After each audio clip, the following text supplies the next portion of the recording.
Halo sobat semuanya dimanapun kalian berada. Saya doakan semoga semuanya sehat dan sukses selalu. Kali ini saya akan membahas salah satu serial film sejarah muslim tentang seorang yang sangat terkenal dengan kekuatannya, sosoknya yang gagah serta sifat pemberani tanpa rasa takut untuk membela agamanya. Berasal dari mantan tokoh terkemuka di kalangan Bani Quraisy yang suatu ketika mendapat hidayah dari Allah Subhanahu wa Ta'ala untuk menjadi pemimpin umat Islam setelah wafatnya Nabi Muhammad SAW serta Abu Bakar As-Siddiq. Dia juga merupakan salah satu khulafaur rasyidin yang diberi gelar Amirul Mukminin, yang mana sosok beliau adalah Umar bin Khattab radhiyallahu anhu, menceritakan sebuah kisah tentang perjalanan hidup Umar bin Khattab dari masa mudanya hingga dia ditunjuk sebagai khilafah bagi umat Islam untuk tetap mensyiarkan agama Islam ke seluruh penjuru dunia. Dalam serial film ini juga banyak menyampaikan pesan-pesan moral serta kebaikan yang terkandung di dalamnya. Semoga tontonan ini bisa bermanfaat bagi kita semua. Dan tanpa berlama-lama, langsung saja kita simak alur cerita dari serial film Faruq Umar.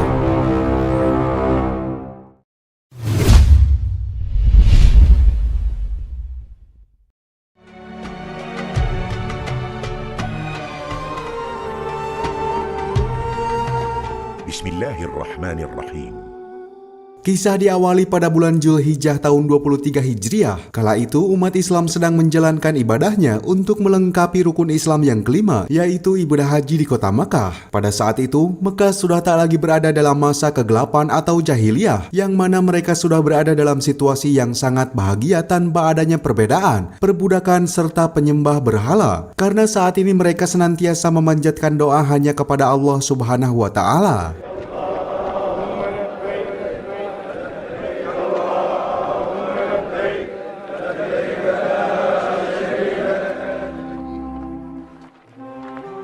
Pada masa itu pula umat Islam telah mampu bangkit dari keterpurukan pasca ditinggalkan oleh wafatnya Nabi Muhammad SAW serta Abu Bakar As-Siddiq. Dan dari kejadian itu, semua umat mengangkat Umar bin Khattab sebagai penerus untuk memimpin umat Islam ke jalan kebenaran. Dan dari sanalah gelar Amirul Mukminin juga diberikan kepadanya, hingga sebuah flashback dari sosok Umar bin Khattab semasa mudanya dimulai. Allahumma kaburat sinni. Bismillahirrahmanirrahim.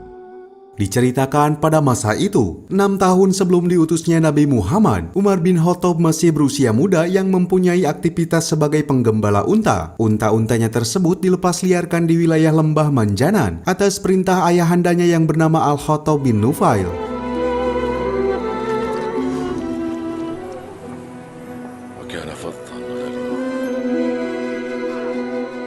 Siang itu, Umar yang tengah sibuk dihadapkan oleh keberingasan beberapa orang dari Bani Khuza'ah yang ingin meminta air untuk hewan tunggangannya. Meskipun Umar sebagai laki-laki yang perkasa dan tangguh dalam hal beradu fisik, namun sebetulnya sifat yang dimiliki Umar sangat rendah hati, hingga Bani Khuza'ah diizinkan untuk mengambil air yang berada di sumur tersebut.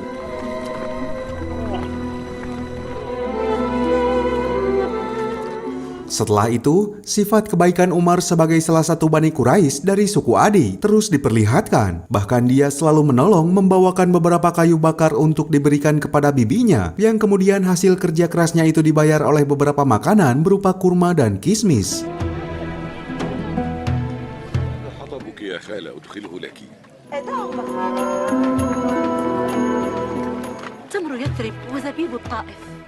Namun semua pekerjaan serta kebaikan yang dimilikinya itu membuat ayahnya tersulut emosi. Tatkala pada suatu ketika Umar berbuat kesalahan karena tak membawa unta-unta gembalanya itu kembali ke hadapan ayahnya. Walaupun Umar selalu menjelaskan kepada ayahnya bahwa tak akan mungkin ada orang yang akan mencuri unta-unta tersebut. Pasalnya unta-unta itu sudah ditandai dengan tulisan nama ayahnya.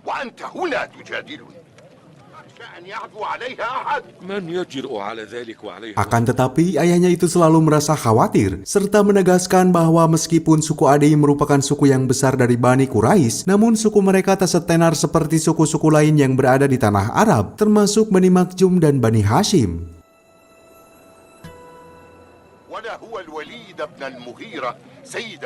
Tak lama berselang, saudara dari Umar yang bernama Zaid bin Khattab mendengarkan percakapan mereka berdua, hingga Zaid memutuskan untuk membantu Umar, menggantikan tugasnya menjaga unta dan membiarkan Umar untuk beristirahat. احتطبت لخالاتي. أخرج إلى الإبل فأنهض بشأنها حتى يوافيني هناك غدا. Keesokan harinya, Umar kembali dengan aktivitasnya sebagai penggembala unta, yang kemudian di saat yang sama dia dihampiri oleh saudaranya Zaid untuk memberikan sejumlah modal kepada Umar agar menyuruhnya menjadi seorang pedagang. Hingga atas kondisi itu, mau tak mau Umar terpaksa berhenti dari profesinya sebagai penggembala. شامي في عير قريش وقضي منها وطنا. صار اجتماعهم سببا في حفظ أفرادهم. Singkat cerita, waktu ke waktu terus berlalu hingga tak terasa 2 tahun berselang setelah diutusnya Nabi Muhammad SAW. Pada masa itu pula, Umar telah banyak dikenali oleh beberapa saudagar kaya di wilayah Damaskus karena di sana Umar menjual berbagai macam dagangan, termasuk parfum serta kurma. أهلا بسيدي غسان. لا يسمع.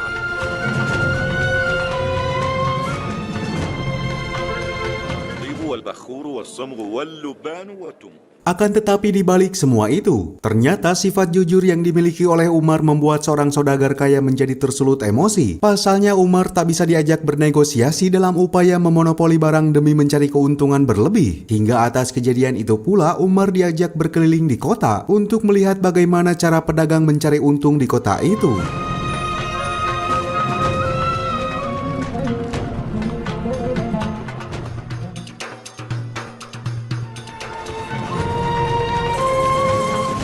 Di saat yang sama, terlihat seorang pria dari Bani Hashim yang bernama Abu Sufyan, seorang saudagar kaya yang saat itu hendak menolong wanita yang sedang berdebat dengan seorang pedagang. Tak hanya itu, di tempat lain seorang pedagang Yahudi juga tengah beradu argumen dengan seorang konsumen lainnya. Setelah konsumen itu merasa ditipu oleh pedagang Yahudi tersebut. إنه مالك ومال أبيك وما أنا إلا خادم ما دعوت عليك وعلى أمثالك قوم. Saudagar kaya dari Mekah itu mencoba menengahi mereka. Hingga dari perbuatannya itu, pedagang itu merasa dipermalukan. Bahkan dia mengucapkan sumpah serapahnya tentang adanya balasan dari Mesaya. Setelah melihat hal itu, seketika Umar memberitahukan kepada sahabat-sahabatnya tentang kepercayaan orang Yahudi yang senantiasa menunggu juru selamatnya datang. Dan bertepatan dengan kejadian itu, tanggal 17 Ramadan pada umur yang ke-40 tahun, Nabi Muhammad diangkat sebagai Rasul terakhir dengan ditandai turunnya wahyu surat Al-Alaq ayat 1-5. اقرأ باسم ربك الذي خلق. خلق الإنسان من علق. Keesokan harinya, Nabi Muhammad terus mengajak orang-orang terdekatnya untuk memeluk agama Islam, hingga Ali bin Abu Thalib serta Abu Bakar As-Siddiq bersedia dengan ikhlas untuk memeluk ajaran Islam. Tak lupa juga keluarga Yasir bin Amir yang turut serta mengikuti ajaran Nabi Muhammad. لا يملك الرقاب إلا بابها. اجلس وحدثني. Dari sana pula, Abu Bakar mengajak sahabatnya, seorang saudagar kaya yang bernama Utsman bin Affan, untuk memeluk agama Islam. Dan setelah melihat maraknya orang-orang yang mengikuti ajaran Rasulullah itu, dengan segera Umar bin Khattab mendatangi pamannya yang bernama Amir bin Hisham, atau biasa kita kenal dengan Abu Lahab, untuk mengajak semua kaum Quraisy menjegal serta menentang agama yang dibawa oleh Nabi Muhammad. قد صح عندي أن محمدا يدعو إلى دينه خفية من دعا محمد الناس إلى دينه. Terlebih pada tahun ketiga setelah pengangkatannya sebagai Rasul, pengikut Nabi Muhammad sekarang ini sudah terang-terangan beribadah secara terbuka, hingga Abu Sufyan secara tak sengaja melihat Sa'ad bin Abu Waqqas dari Bani Zuhrah beribadah di atas bukit.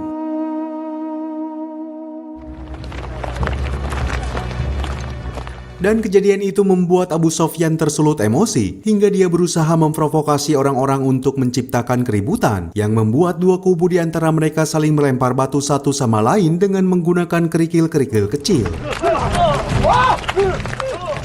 Dari peristiwa itu, seorang pemuda bernama Ammar bin Yasir menjadi terluka, membuat orang tuanya yang bernama Sumayyah dan Yasir menjadi was-was setelah anaknya terlibat konflik dengan tokoh penting dari kalangan Bani Quraisy.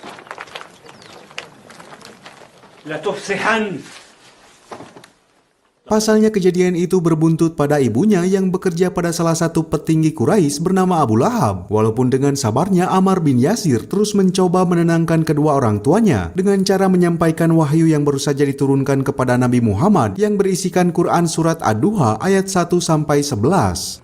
والضحى والليل إذا سجى وللآخرة خير لك من الأولى. Di saat yang sama jauh di tempat lain, pergerakan untuk mensyiarkan agama Islam terus dilakukan oleh sahabat-sahabat Nabi. Maka dari itu, tokoh-tokoh penting dari Bani Quraisy termasuk Utbah bin Rabi'ah, ayah dari Hindun binti Utbah, mengunjungi rumah Abu Sufyan sebagai menantunya sekaligus keturunan dari Bani Hashim, Abdul Muttalib. ولئن اتبعه بعضنا فهم شرذمة. نحن نتجادل في أمر محمد. Terlihat Hindun yang merasa geram dengan ajaran Nabi Muhammad terus meminta kepada ayahnya untuk mendesak kaum Quraisy supaya bertindak lebih tegas sebelum Nabi Muhammad mendapatkan lebih banyak pengikutnya. Namun Utbah bin Rabi'ah tak mau gegabah dalam permasalahan ini. Pasalnya keluarga mereka sangat dekat dengan Bani Hashim yang juga mereka termasuk keturunan dari Abdi Manaf. إنها أرحامنا أنت. لا تنفخي في النار يا هند. Scene berpindah ke sebuah tempat di mana arena pertarungan para budak belian diselenggarakan. Di sana terdapat para tokoh-tokoh penting Quraisy termasuk Umar bin Khattab. Di dalam pertarungan itu terlihat seorang sosok budak dari bangsa Abisinia atau sekarang ini dikenal dengan negara Ethiopia bernama Abu Dasamah atau yang lebih dikenal dengan Wahsy yang merupakan budak dari Zubair bin Mut'im.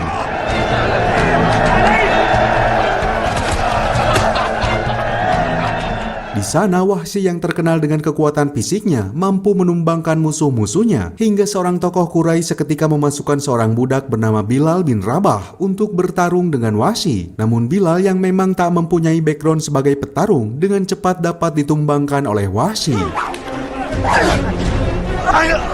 فإن صرعته فلك عندي جائزة.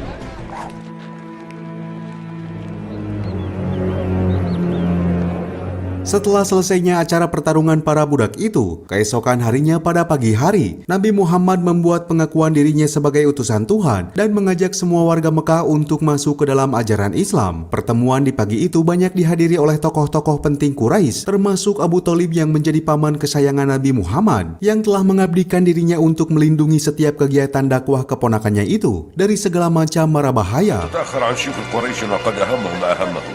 وجوها مكفهرة وأخرى مربدة. Akan tetapi pamannya Nabi Muhammad yang bernama Abu Lahab menentang semua situasi itu, yang seketika itu menyerang Nabi Muhammad dengan sebuah perkataan sebagai tukang sihir. Walaupun ejekan itu tadi didengarkan oleh sebagian Bani Hashim yang mendukung ajaran Islam, hingga dengan kejadian itu Abu Lahab mencap Bani Hashim sebagai musuh. ثم يصيب آلهتكم.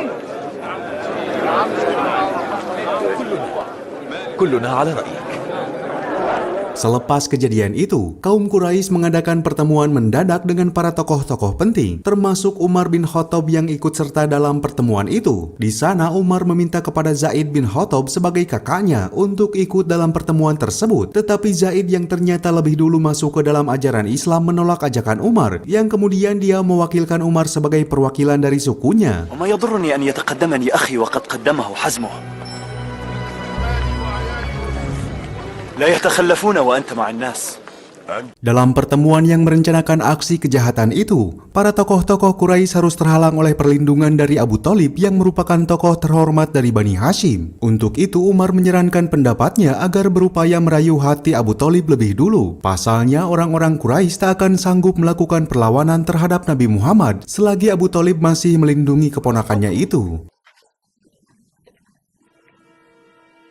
فإنما نخشاه حقا من أمر محمد. فربما وجد بعضهم في ذلك سبيلا إلى نبذكم. ما علمت قبل اليوم. Dan di malam harinya, Hindun masih berupaya keras untuk menggagalkan dakwah-dakwah ajaran Islam di wilayah Mekah. Karena dengan tidak dibatasinya Nabi Muhammad dalam menyiarkan agama Islam, akan berbuntut pada masyarakat Mekah dan dikhawatirkan akan menjadi ancaman orang-orang Quraisy yang masih menyembah berhala. صدقت هند يا أبا الوليد صدقت.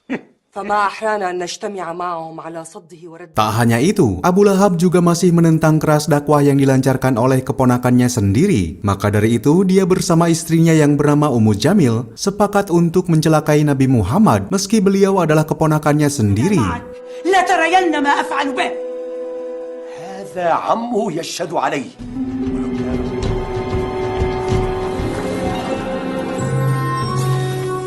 Keesokan harinya di atas bukit, Abu Bakar yang masih menjadi sahabat terdekat Nabi Muhammad sedang berdakwah tentang kebenaran ajaran yang dibawa oleh Nabi Muhammad tentang apa yang telah dijanjikan Allah atas wahyu yang diturunkannya. Maka dari itu, Abu Bakar memberikan semangat agar terus mensyiarkan agama Islam kepada Bani Quraisy meskipun ancaman serta gangguan terus berdatangan. لا يحملنكم ما تجدون من عداء قريش اليوم لا يغرنكم ما أنتم فيه اليوم من الضعف وقلة العدد.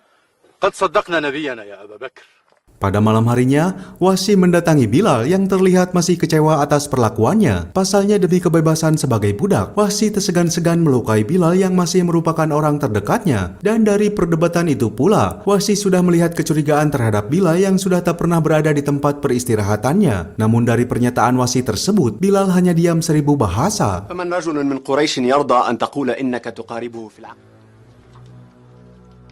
Pagi harinya kepala suku dari Bani Makhzum yang bernama Al-Wahid bil Al-Mughirah beserta kaumnya mendatangi Abu Thalib untuk memintanya menghentikan dakwah Nabi Muhammad atau kaum Quraisy akan melawan Nabi Muhammad beserta Abu Thalib apabila mereka terus menyebarkan agama Islam di Mekah. حتى يهلك أحد الفريقين فقلت لنا قولا جميلا ورددتنا ردا. Suatu ketika setelah Utbah bin Rabi'ah pulang dari tempat pertemuan dengan para tokoh kaum Quraisy, secara tak terduga dia mendapati putranya sedang makan bersama dengan seorang budak bernama Salim. Melihat kejadian itu, Utbah langsung memarahinya karena perilakunya itu akan menjadi hal memalukan bagi keluarganya. Pasalnya keluarga Utbah merupakan keluarga terpandang dari Bani Quraisy. ومنازل من خلفوا وراءهم من أهلهم. ما كان ينبغي أن تكسر قلبه. عبد شمس يطاعم عبده في إناء. Di saat yang sama, Abu Thalib berhasil memergoki Abu Lahab saat hendak melakukan aksinya untuk mencelakai Nabi Muhammad. Akan tetapi Abu Lahab yang juga menganggap musuh kepada Nabi tak menggubris perkataan Abu Thalib. Maka dari sana pula lah Nabi Muhammad menerima wahyu dengan turunnya Quran surat Al-Lahab ayat 1-5. تبت يدا أبي لهب وتب. Pertemuan dengan para petinggi kaum Quraisy kembali terjadi, yang mana saat itu Abu Jahal menginginkan konfrontasi dengan Bani Hashim untuk menyerahkan Nabi Muhammad kepada kaum Quraisy. Namun semua pendapat Abu Jahal ditolak keras oleh Umar bin Khattab karena dia lebih menyarankan agar jangan terlalu terburu-buru untuk menyatakan perang dengan Bani Hashim. Pasalnya kini Abu Thalib, Hamzah serta Abbas sebagai paman-paman Nabi Muhammad belum mengikuti ajaran Islam. Maka dari itu mereka dituntut untuk berhati-hati atau Bani Quraisy akan semakin sulit untuk mengalahkan Nabi Muhammad. مذهبكم الذي ورثتموه على آبائكم ويجمع أصحابه على عصبية الدين. فصل الكلام. Atas gagasan itu, Umar mendapatkan banyak pujian dari tokoh-tokoh Quraisy sebagai orang yang sangat bijaksana dalam mengambil keputusan. فينا يا عمر ولا عدمنا رأيك. Dan sesaat kemudian dari arah luar, secara tak diduga, Salim memperkenalkan diri bahwa dirinya adalah anak dari Abu Hudzaifah bin Utbah bin Rabi'ah, yang seketika itu dia terbebas dari perbudakan. سالم بن أبي حذيفة. Dari kejadian tersebut, Bilal juga merasakan kegembiraan yang sama setelah mereka kini dibebaskan sebagai budak, meskipun para tokoh Quraisy mendapat kekecewaan. Dan dari sana pula Bilal akhirnya mengakui statusnya kepada Wahsy tentang dirinya yang sebetulnya telah memeluk ajaran Islam. تراني لو أمنت لمحمد غدا وما همني أنا من أمر محمد. Sementara situasi keadaan kota Mekah waktu itu sudah diambang kekacauan setelah para tokoh-tokoh Quraisy satu persatu masuk ke dalam ajaran yang dibawa oleh Nabi Muhammad, termasuk Abi Quhafah yang kala itu juga memerdekaan para budaknya, hingga membuat Abu Jahal semakin merasakan emosi kepada umat Islam. أغرك أنك صرت مقدما إلى ما كنت حتى كنت أول من لحق بمذمم. Selepas Abu Hudzaifah mengangkat Salim sebagai saudaranya, Utbah bin Rabi'ah akhirnya kini terpaksa menerima Salim sebagai keluarga besarnya. Dan atas situasi itu, Abu Hudzaifah merasakan kebahagiaan. وهذا حموك أبو يزيد.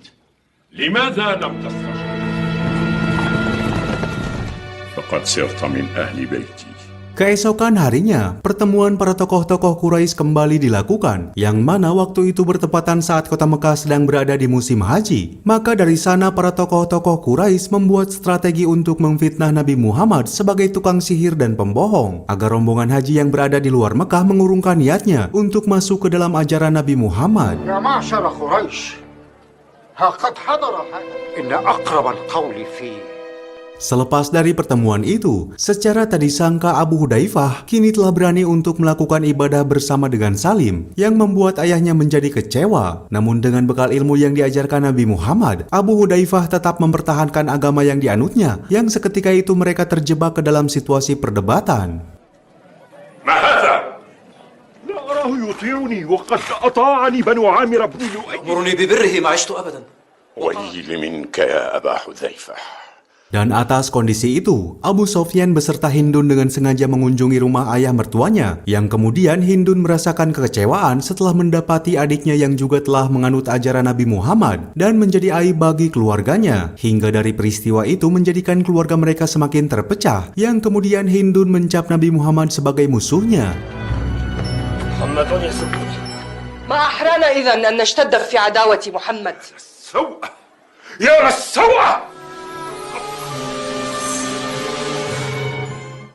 أيها Dari serangkaian kondisi yang terjadi di kota Mekah, kini para tokoh-tokoh Quraisy secara terang-terangan menghasut warga kota Mekah untuk melarang mereka masuk ke dalam ajaran Nabi Muhammad. Karena apabila mereka masuk ke dalam ajaran Islam, maka budaya jahiliyah bangsa Arab akan terhapus. Bahkan Abu Lahab sebagai paman Nabi Muhammad saat itu juga turut menyampaikan orasi-orasi yang menjatuhkan Nabi Muhammad. بل هو مذمم مذمم. أن أستر عيبه عند وفود العرب. أما إنه لساحر يريد أن يسفه آباءنا ويعيب. لا يضرك بسحره. Terlihat pada saat itu Umar bin Khattab memberikan pendapatnya kepada Abu Jahal agar tak selalu memusuhi Rasulullah karena semua tindakan itu akan berkaitan kepada keluarganya yaitu Bani Hashim. Maka dari itu Umar menyarankan agar sebaiknya kaum Quraisy hanya memberikan ancaman kepada pengikut Rasulullah agar mereka kembali kepada budaya jahiliyah. وتثخن فيهم أو أن يرجعوا. يا معشر قريش. Atas saran tersebut, para pemimpin Quraisy termasuk Utbah bin Rabi'ah akan mengunjungi kediaman Rasulullah untuk mencoba memberikan suap supaya ajaran Islam yang dibawa oleh beliau dapat segera dihentikan. لعله يقبل بعضها فنعطيه. Sesampainya di kediaman Rasulullah, Utbah bin Rabi'ah langsung memberikan sejumlah hadiah yang menggiurkan kepadanya. Namun Rasulullah yang tetap istiqomah dengan keyakinannya untuk terus menyebarkan agama Islam menolak hadiah tersebut yang membuat usaha Utbah menuai kegagalan.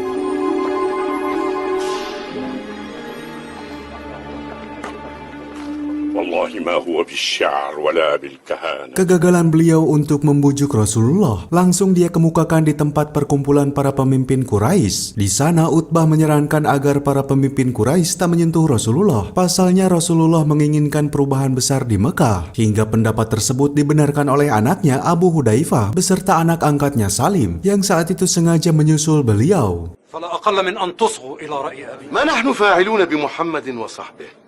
لا يكونن لقوله نبأ عظيم. Walaupun Abu Jahal tetap bersikukuh bahwa Rasulullah merupakan sosok pengganggu yang telah memecah belah kaum Quraisy, hingga Abu Lahab mencemooh Abu Hudzaifah di depan ayahnya sendiri. Dan atas kejadian tersebut ternyata menyebabkan Abu Hudzaifah serta Utbah merasakan emosi karena Utbah merasa Abu Jahal telah berlebihan, hingga dia sendiri tak menyadari bahwa saudara tirinya yang bernama Salamah bin Hisham dan Ayas bin Abi Rabi'ah telah masuk ke dalam ajaran Rasulullah. أنصف رسول الله حين كان كأبا جهل.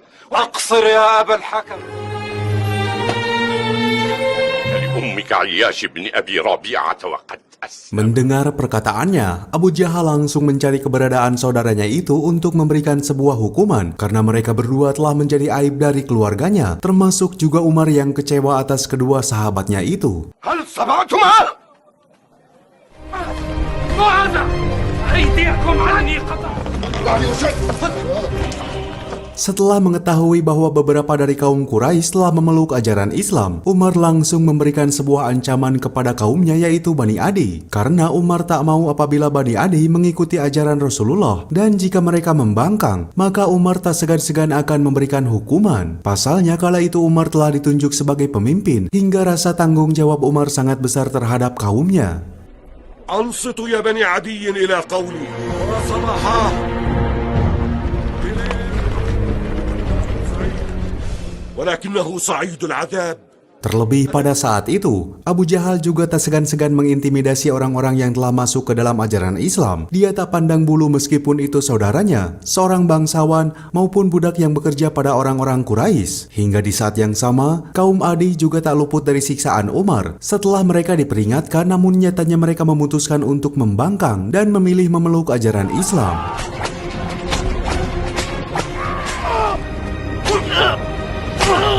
عبدك يا سيدي يطاعك. Keesokan harinya giliran Bilal bin Rabah yang mendapati hukuman setelah dia diketahui memeluk agama Islam oleh anak-anak dari Umayyah bin Khalaf, hingga akhirnya dia disiksa dengan siksaan yang cukup berat.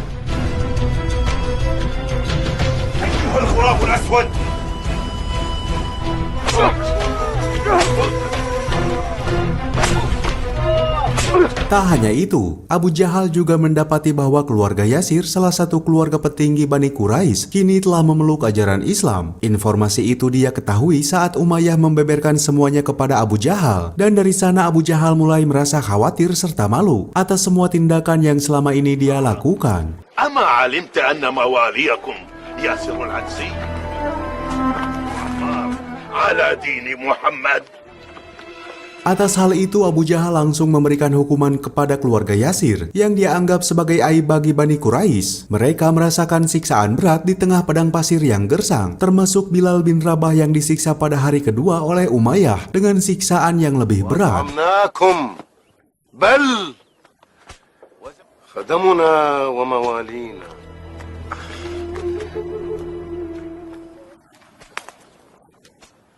Kala itu Bilal dan keluarga Yasir dipaksa untuk meninggalkan akidahnya agar bisa kembali ke dalam budaya jahiliyah. Namun semakin mereka diberikan ujian berat, tanpa disadari akidah serta iman mereka semakin kuat untuk membela panji-panji Islam.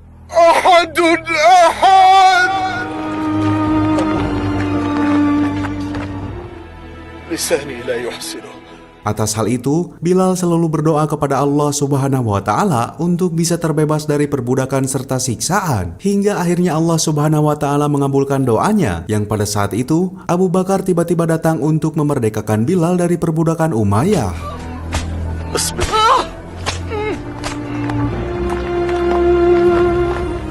هي لك تصلك الليلة من أيها الناس. Walaupun di saat yang sama Abu Bakar tak mampu menyelamatkan keluarga Yasir karena mereka bukanlah seorang budak, melainkan orang-orang merdeka dari keluarga Abu Jahal. Dari sana Abu Bakar hanya bisa memberikan amanat kepada keluarga Yasir agar selalu bersabar sesuai perintah Rasulullah, karena sesuai keterangannya bahwa pintu surga akan terbuka lebar bagi orang-orang yang mampu bersabar. صبرا آل ياسر فإن موعدكم ولكن يا لأبي بكر. Mendengar hal itu, keluarga Yasir menjadi semakin semangat untuk menguatkan akidah Islamnya, hingga membuat Abu Jahal merasakan emosi yang sangat mendalam. Seketika itu Abu Jahal melepaskan tombak ke tubuh Sumayyah yang membuatnya tewas, dan dia menjadi wanita pertama yang meninggal dalam keadaan syahid. Serta dari sana pula, Yasir sebagai suami Sumayyah menyusul kematian istrinya dalam keadaan syahid.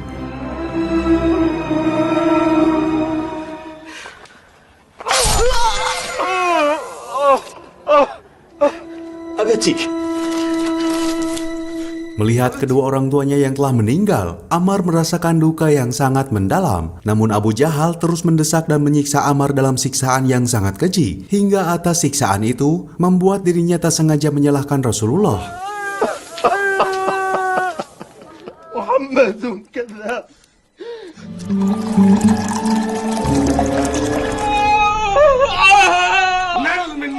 Mendengar hal itu, kaum Quraisy sangat bergembira saat mendengar bahwa seorang umat muslim ternyata berani menyalahkan Rasulullah. Walaupun sebetulnya Ammar sangat menyesali perbuatannya yang secara tak sadar telah mengeluarkan kata-kata yang tak pantas untuk diucapkan kepada Rasulullah.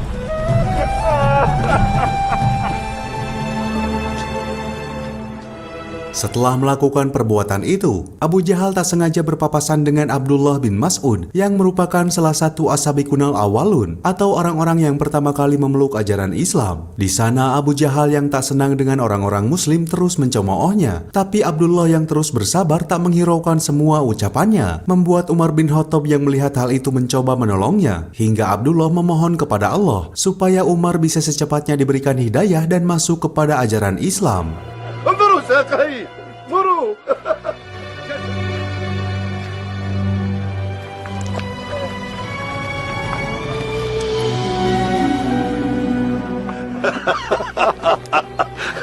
دعاء النبي يخطئك.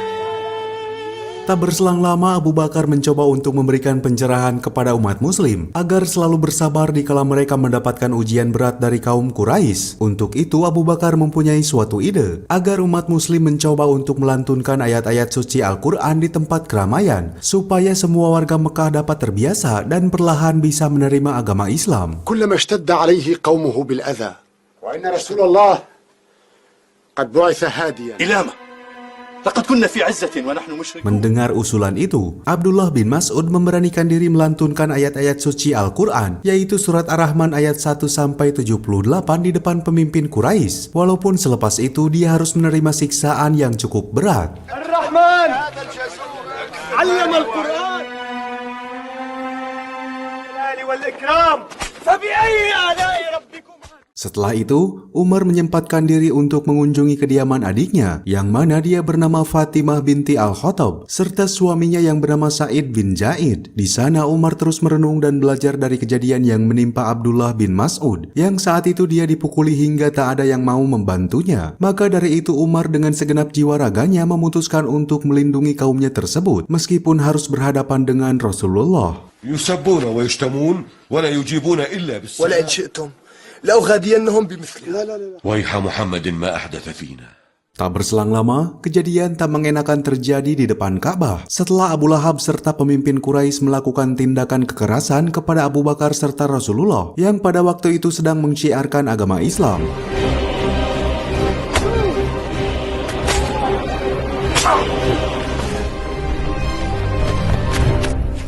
Atas kejadian itu, Hamzah bin Abdul Muthalib langsung membalas perbuatan mereka. Bahkan di sana Hamzah langsung memeluk ajaran Islam setelah dia menyadari perbuatan para Bani Quraisy, disusul oleh ibunda Abu Bakar yang bernama Salma Ummul Khair binti Sakhar yang juga memantapkan dirinya untuk memeluk Islam.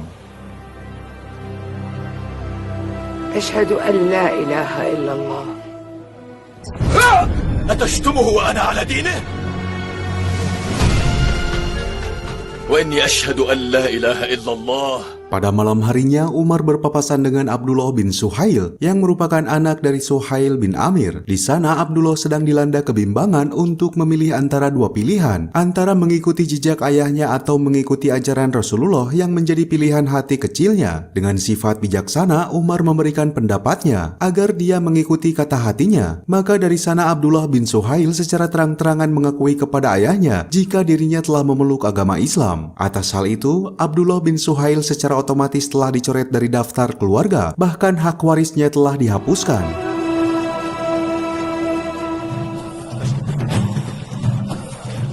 لست ولدي.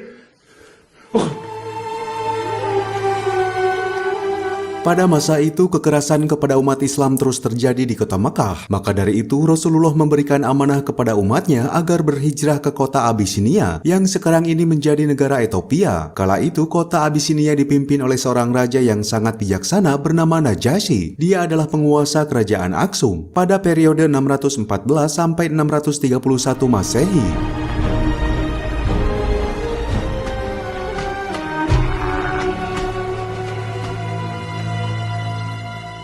Maka Abu Hudzaifah beserta Abdullah bin Suhail dan orang-orang muslim berangkat berpamitan kepada orang tuanya untuk meminta restu agar perjalanan mereka terhindar dari mara bahaya. Meskipun orang-orang Quraisy merasa cemas, pasalnya Raja Najasyi yang beragama Katolik yang berbeda dengan umat muslim, namun beliau memiliki sifat toleransi yang sangat tinggi.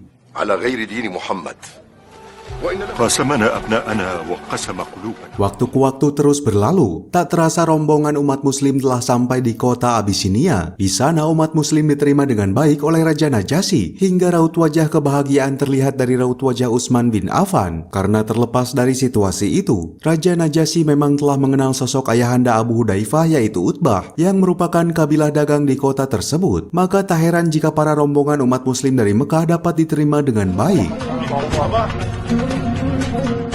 لو يقيم معي فما فعل. Walaupun pandangan serta perasaan para pedagang orang-orang Quraisy yang tengah berada di Abisinia, pasalnya kondisi itu akan menyulitkan mereka sebagai kabilah dagang apabila Raja Najasyi mengikuti ajaran Rasulullah. Maka dari itu para petinggi Quraisy akan menyusul kaum muslimin ke kota Abisinia agar bisa mengusir kaum muslimin yang berada di sana. ويشجعهم على الرجوع. أنا يوشك أن ينقلب الأمر عليكم. الآن يا معشر قريش عرفتم خطأ رأيكم. Beberapa waktu setelah Hamzah menyatakan diri untuk masuk Islam, tak lama kemudian Umar dikagetkan dengan masuknya Fatimah serta suaminya Sa'id bin Zaid ke dalam ajaran Islam setelah dia diberitahu oleh orang-orang Quraisy. فقد والله أسلما وتابعا محمدا على دينه.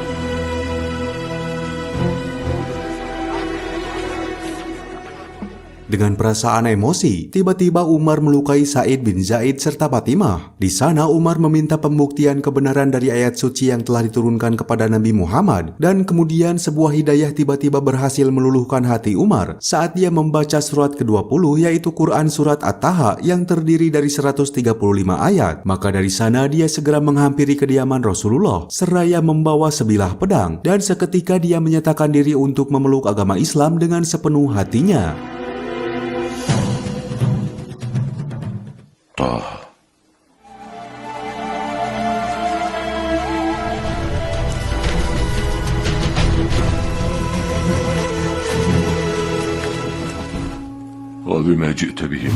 Setelah Umar bin Khattab memeluk agama Islam, maka saat ini Umar berniat untuk menjadi pelindung bagi kaum muslimin dari tindakan jahat orang-orang Quraisy, hingga secara tegas dia memberitahukan secara terang-terangan kepada para pemimpin Quraisy yang seketika itu mereka menjadi terperangah seraya merasakan ketakutan. تعلموا أني قد أسلمت. أما علمت أني أسلمت؟ ما علمت أني أسلمت؟ Tak sampai di situ, Umar juga langsung bergegas untuk memulai misinya untuk membujuk kaum Adi agar mereka lebih bisa belajar untuk memilih jalan ajaran Islam tanpa memaksanya. Dengan masuknya Umar dan Hamzah, secara otomatis merubah keadaan di kota Mekah. أن الله سبحانه وتعالى لقد والله عز محمد وأصحابه.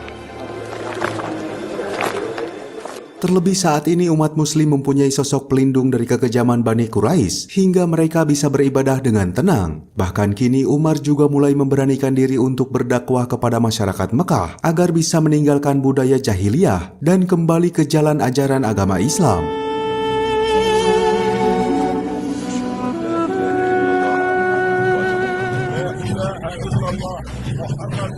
Atas kejadian itu, kaum Quraisy yang saat itu sudah hampir putus asa untuk menghentikan dakwah Rasulullah merubah strateginya, yaitu dengan cara meminta Rasulullah untuk bisa menunjukkan mukjizatnya sebagai bukti kerasulannya. Akan tetapi Umar seketika berbicara kepada pemimpin Quraisy karena dia meyakini bahwa mereka akan tetap menolak dan tetap tak akan percaya jikapun Rasulullah menunjukkan mukjizatnya, dan hanya akan dianggap omong kosong serta tipuan ataupun sihir. تلك الآيات التي أردتم أن تعجزوا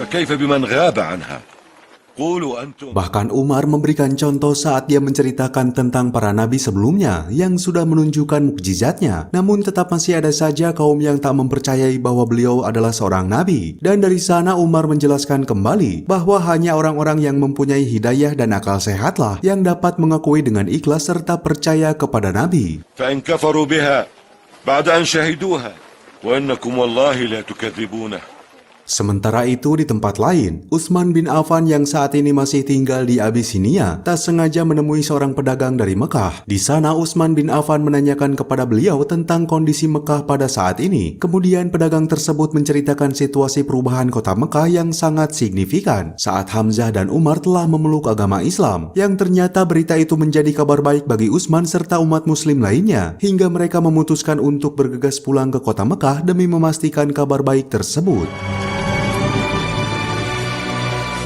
قد أسلم حمزة ثم عمر بن الخطاب. أما أنا فأرجع إن شاء الله.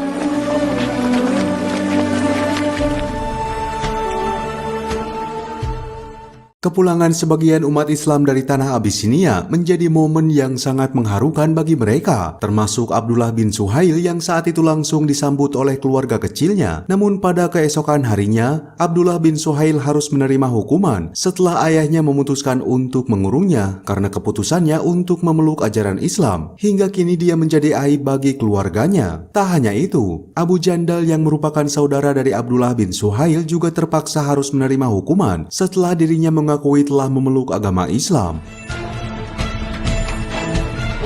أشهد أن لا إله إلا الله وأن محمدا عبده ورسوله. لأرضى أن يتعرض لك رجل من قريش. Di saat yang sama, para tetua Quraisy langsung mengerahkan utusannya agar bisa membuat sebagian kaum muslimin yang masih bertahan di Abisinia dapat dideportasi. Maka Abu Jahal memerintahkan Amir bin As sebagai sosok yang dikenal dekat dengan Raja Najasyi untuk memanfaatkan hal tersebut. Hingga tanpa buang waktu, Amir bin As langsung bergegas untuk melobi Raja Najasyi di kota Abisinia. لو كنت مفارقا دين قومي لفارقته لدينكم. إذن Meskipun mereka bersahabat, namun Raja Najasyi tak mempercayai ucapan Amir bin As, maka perwakilan dari umat muslim yang diwakili oleh Ja'far bin Abu Thalib akan memberikan klarifikasinya tentang permasalahan yang ada di kota Makkah.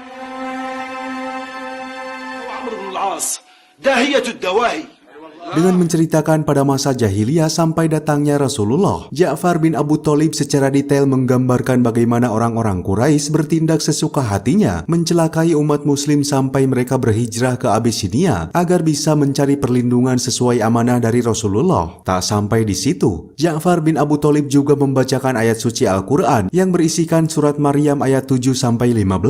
Kharajna ila biladik.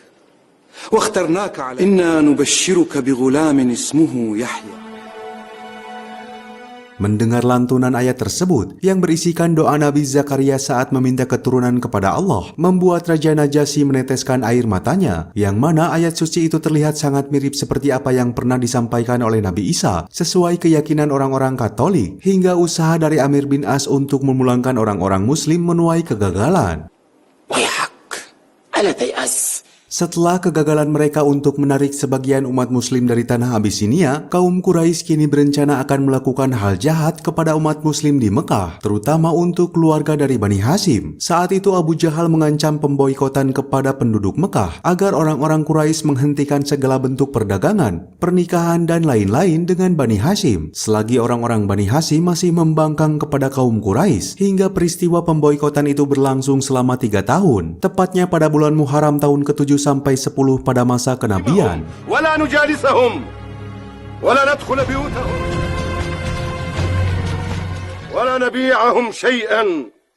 Dari situasi itu, rasa kecemasan terasa kepada Abu Thalib yang mengkhawatirkan Rasulullah. Maka dari itu Abu Thalib menyarankan kepada Hamzah dan Umar agar memerintahkan siapa saja dari kalangan umat muslim untuk menyamar, menggantikan posisi Rasulullah di tempat di mana dia beristirahat. فإذا نام الناس.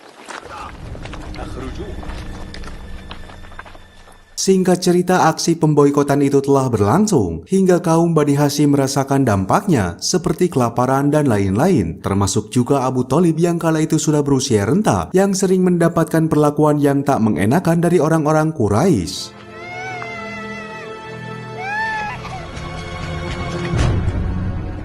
Dari sana Abu Thalib yang mengkhawatirkan kondisi Rasulullah meminta kepada anaknya yang bernama Ali bin Abu Thalib untuk tinggal bersama Rasulullah sampai kondisi di kota Mekah kembali stabil. Terlepas dari peristiwa pemboikotan kepada kaum muslimin beserta Bani Hashim, sebagian orang-orang yang memiliki kedekatan dengan Bani Hashim merasa kecewa dengan keputusan yang sepihak dari para pemimpin Quraisy hingga mereka akan membawa surat pemboikotan tersebut sebagai tanda ketidakadilan. ما رضينا بها حتى علقت.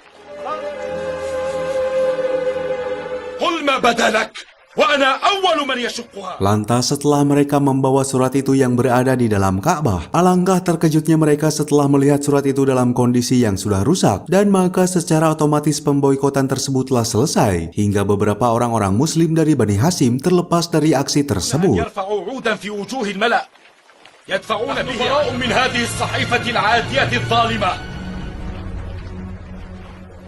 Namun setelah kejadian tersebut, Abu Thalib harus terkapar di tempat peristirahatannya hingga dirinya harus menghembuskan nafas terakhirnya, yang seketika itu Rasulullah merasakan duka yang sangat mendalam.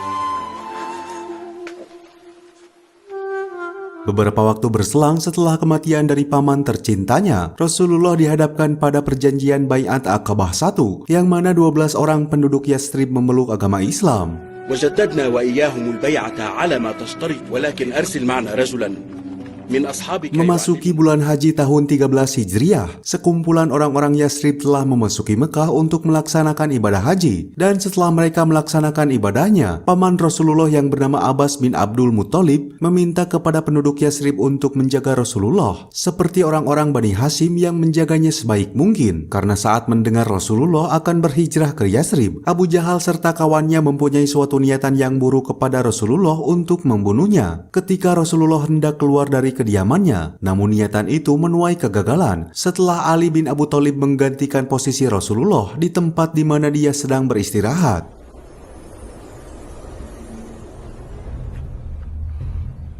نصبر حتى يخرج. علي. Atas hal itu, Abu Jahal membuka sayembara kepada penduduk Mekah, yaitu barang siapa yang berhasil menemukan Rasulullah, maka mereka akan mendapatkan hadiah 100 ekor unta. Mendengar sayembara tersebut, seorang penduduk Mekah mencoba mencari jejak-jejak Rasulullah, sehingga akhirnya dia menemukan keberadaan Rasulullah.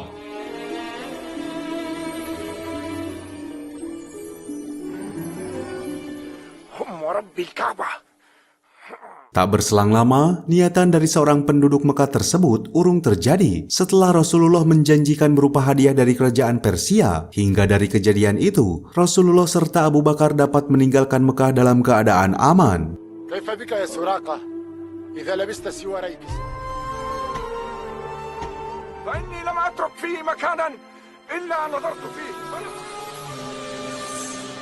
Hijrahnya Rasulullah ke kota Yathrib ditandai dengan awalnya orang-orang muslim di Mekah untuk berhijrah ke kota Madinah. Hingga pada tanggal 13 Rabiul Awal, Rasulullah beserta Abu Bakar telah sampai di kota tersebut, disusul oleh kedatangan Ali bin Abu Thalib. Maka saat itu Rasulullah disambut oleh penduduk Madinah, dan dari sana Rasulullah mendirikan masjid pertama, yang mana masjid itu bernama Masjid Quba.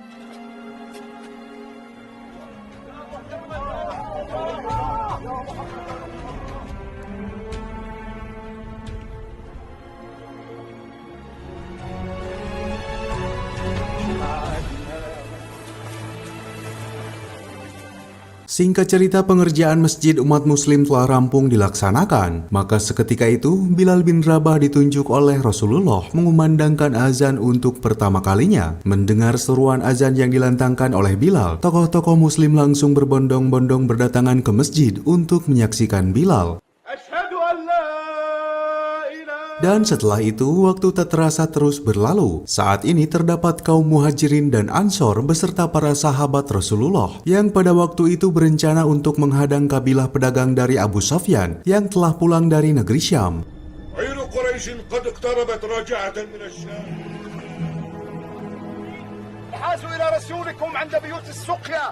Hal ini dilakukan karena orang-orang Quraisy diketahui telah menjarah barang-barang orang muslim yang berhijrah ke Madinah. Maka dari itu Rasulullah memutuskan untuk mengambil kembali hak-hak orang muslim dari tangan kaum Quraisy.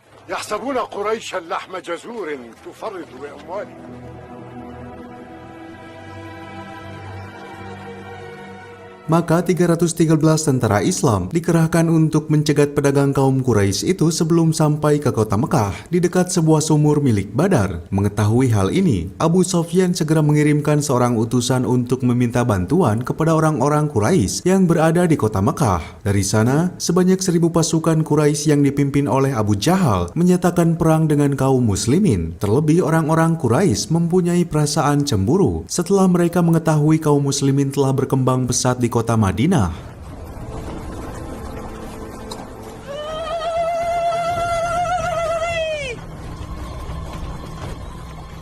Akhirnya kedua kubu yang berbeda keyakinan tersebut dipertemukan di sebuah tempat yang berdekatan dengan sumur Badar pada tanggal 17 Ramadan tahun 2 Hijriah pada pagi hari, dan peristiwa itu dikenal sebagai Perang Badar.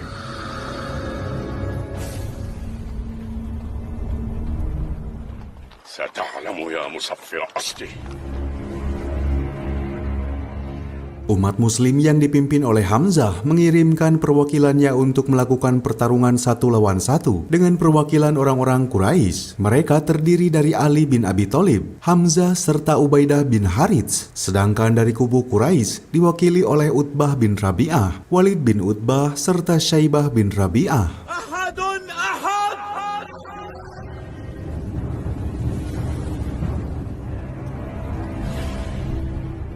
Dan setelah sekian lama, pertarungan itu akhirnya terjadi. Ali bin Abi Thalib yang kala itu masih berusia 25 tahun dengan membawa pedang Zulkarnain berhasil menumbangkan Walid bin Utbah, disusul dengan gugurnya Utbah bin Rabi'ah setelah dikalahkan oleh Hamzah. Sedangkan Syaibah bin Rabi'ah harus tewas di tangan Ubaidah bin Harits, meskipun Ubaidah juga harus mendapatkan luka yang cukup hebat, yang juga menyebabkan Ubaidah harus tewas dalam keadaan syahid.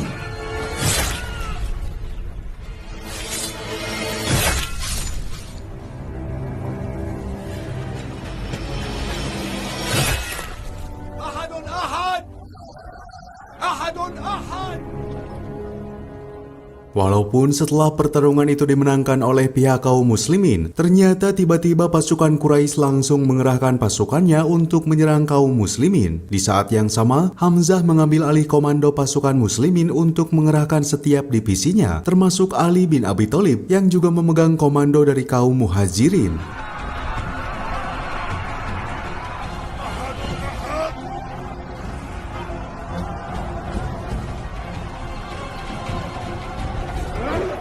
Kala itu pasukan pemanah dari kaum muslimin berhasil menumbangkan pasukan Quraisy satu persatu, hingga beberapa orang dari pemimpin kaum Quraisy juga dapat dilumpuhkan, termasuk Abu Jahal yang kala itu langsung sekarat akibat luka parah yang bersarang di tubuhnya.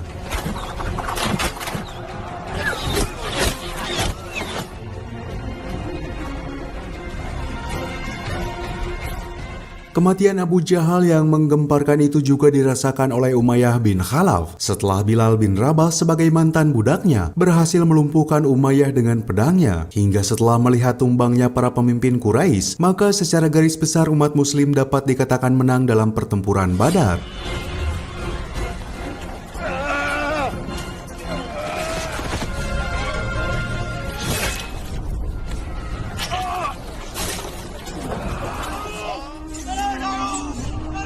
Kejadian peperangan itu ternyata mampu membuka pandangan para petinggi Bani Quraisy, termasuk saudara dari Khalid bin Walid, yaitu Walid bin Al-Walid bin Al-Mughirah. Beliau melihat tentang ajaran Islam yang mengajarkan tentang kebaikan terhadap tawanan perang, hingga dia menyatakan diri untuk masuk kepada ajaran Islam.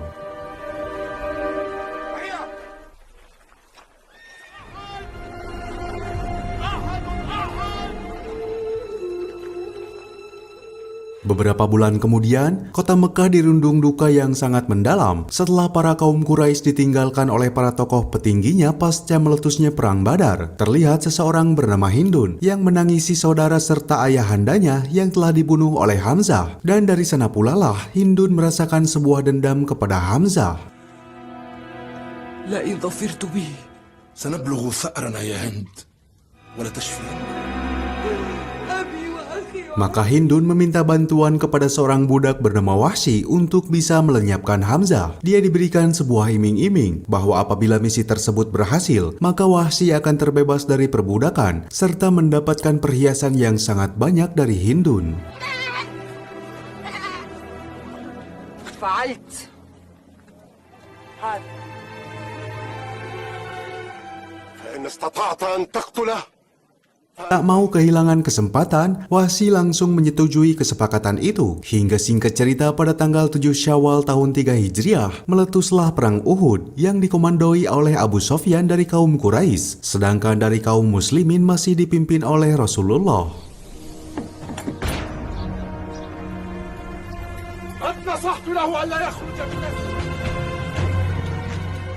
Kaum muslimin kala itu mengerahkan 1000 pasukan dari Madinah. Namun sangat disayangkan di tengah perjalanannya seorang munafikin yang bernama Abdullah mengurungkan niatnya yang membuat pasukan muslimin harus berkurang menjadi 700 pasukan. Sedangkan pasukan Quraisy berjumlah 3000 orang.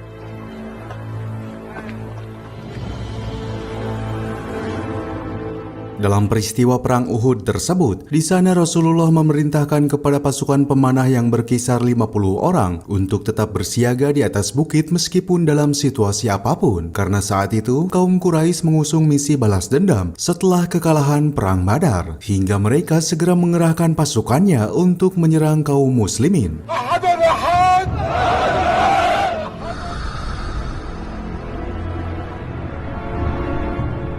Di awal pertempuran, pasukan pemanah kaum muslimin mampu melumpuhkan pasukan Quraisy, sehingga mereka harus menarik mundur pasukannya jauh ke belakang. Dan atas kejadian itu, pasukan pemanah yang sebelumnya ditugaskan agar tetap berada di atas bukit, ternyata tak mengindahkan perintah dari pimpinannya, yang seketika itu seorang komandan ahli strategi perang dari kaum Quraisy bernama Khalid bin Walid melihat sebuah kesempatan untuk bisa melakukan serangan.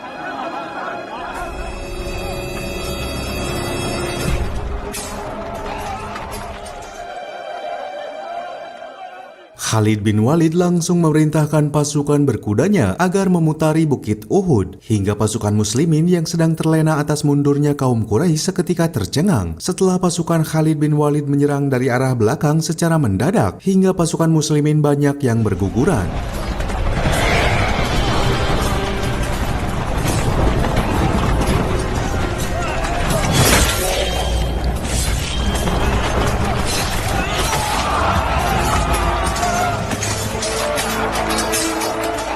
Termasuk paman Rasulullah yaitu Hamzah yang berhasil ditumbangkan oleh Wahsy atas perintah Hindun. Maka dalam momen itu, secara garis besar pasukan muslimin dapat dikatakan kalah dalam pertempuran Uhud.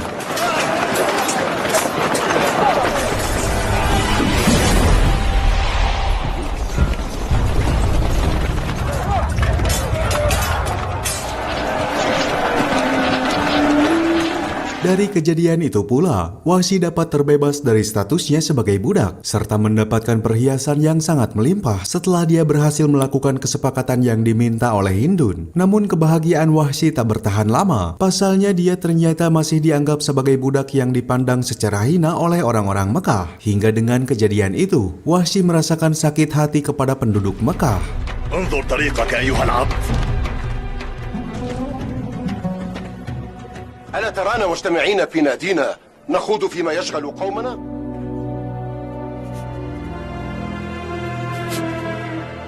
Di saat yang sama terlihat seorang Yahudi dari Bani Nadir yang telah lama tinggal di Madinah bernama Huyai bin Akhtab. Di sana Huyai terlihat sedang meminta bantuan kepada orang-orang Quraisy agar bersedia bekerja sama dengan kaum Yahudi untuk memerangi pasukan Rasulullah. Pasalnya jalur dagang mereka untuk menuju negeri Syam telah dikuasai oleh orang-orang Muslim. Terlebih dia merasakan kekhawatiran tentang agama Islam yang semakin berkembang.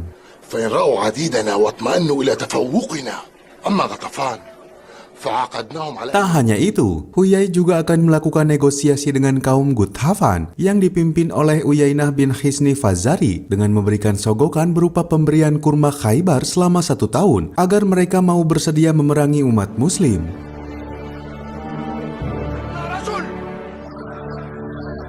خير الأوس والخزرج وما زالوا حلفاءنا.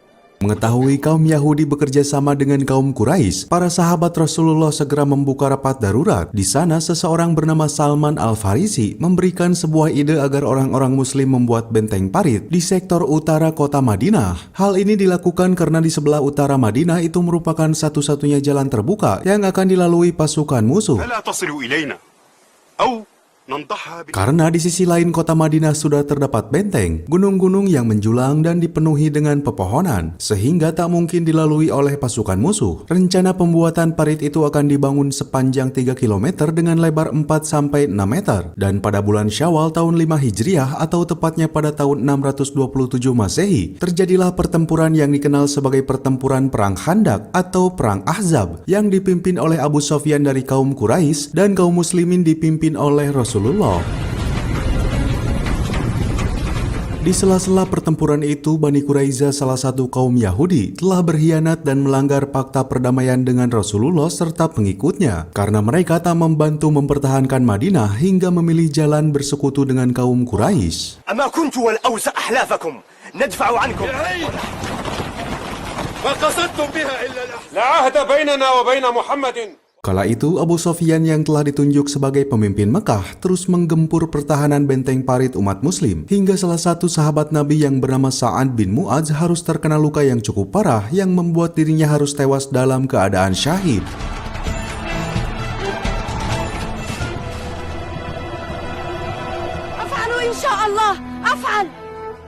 Dan setelah 27 hari menggempur benteng parit umat muslim, Abu Sofyan harus terpaksa menarik mundur pasukannya dikarenakan cuaca yang tak mendukung akibat badai gurun yang tiba-tiba menerjang kawasan itu. Dan secara garis besar pasukan muslim dapat memenangkan Perang Khandak. فارتحلوا ارتحلوا إني مرتحل.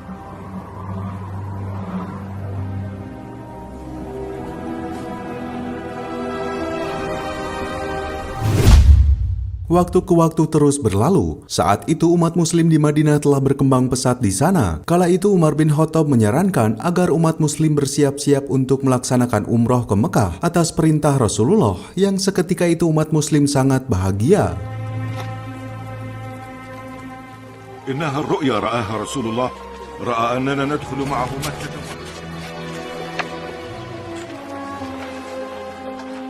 Keesokan harinya, umat muslim berbondong-bondong pergi ke Mekah untuk menjalankan ibadah sesuai perintah dari Allah Subhanahu wa Ta'ala. Namun di saat yang sama, tiba-tiba kaum Quraisy menghadang umat Islam di suatu wilayah yang bernama Hudaybiyah, karena mereka masih merasakan sakit hati pasca kekalahan mereka di Perang Khandak. Terlebih saat ini mereka mencurigai umat muslim akan melakukan penyerangan ke kota Mekah. Maka dengan kejadian itu, Rasulullah dan sebagian perwakilan Quraisy menyepakati sebuah perjanjian yang dikenal dengan Perjanjian Hudaybiyah, yang terjadi pada bulan Zulqa'dah tahun 6 Hijriah.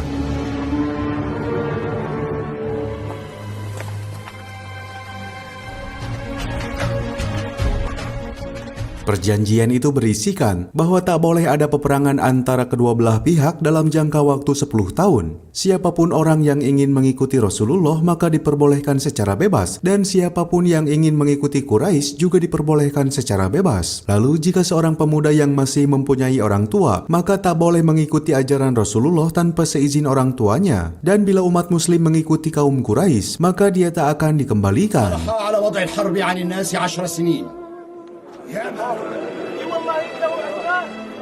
ومن أحب أن يدخل في عقد قريش وعهدهم لم يرده عليه. Atas kesepakatan itu, secara otomatis pada tahun ini, Rasulullah dan pengikutnya tak bisa menjalankan umrohnya ke kota Mekah. Tapi tahun depan, umat muslim dapat masuk ke Mekah secara bebas untuk melakukan tawaf di sana selama 3 hari tanpa membawa senjata. Dan selama 3 hari itu, penduduk Quraisy akan mundur ke bukit-bukit untuk menghindari pertikaian. ما تأخر عثمان إلا لشر أصابه.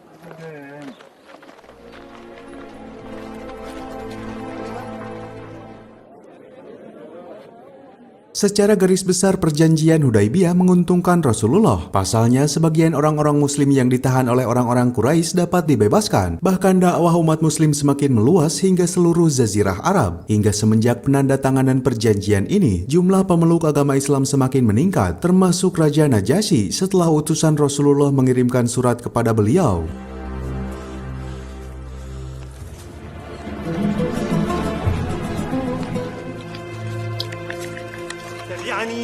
وتؤمن بالذي جاءني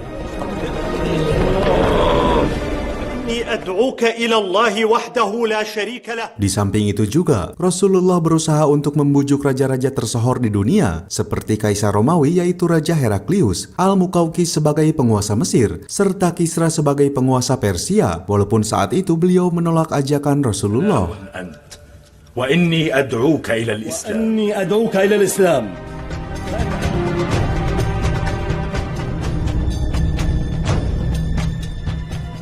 أفتبايعني له على الإسلام؟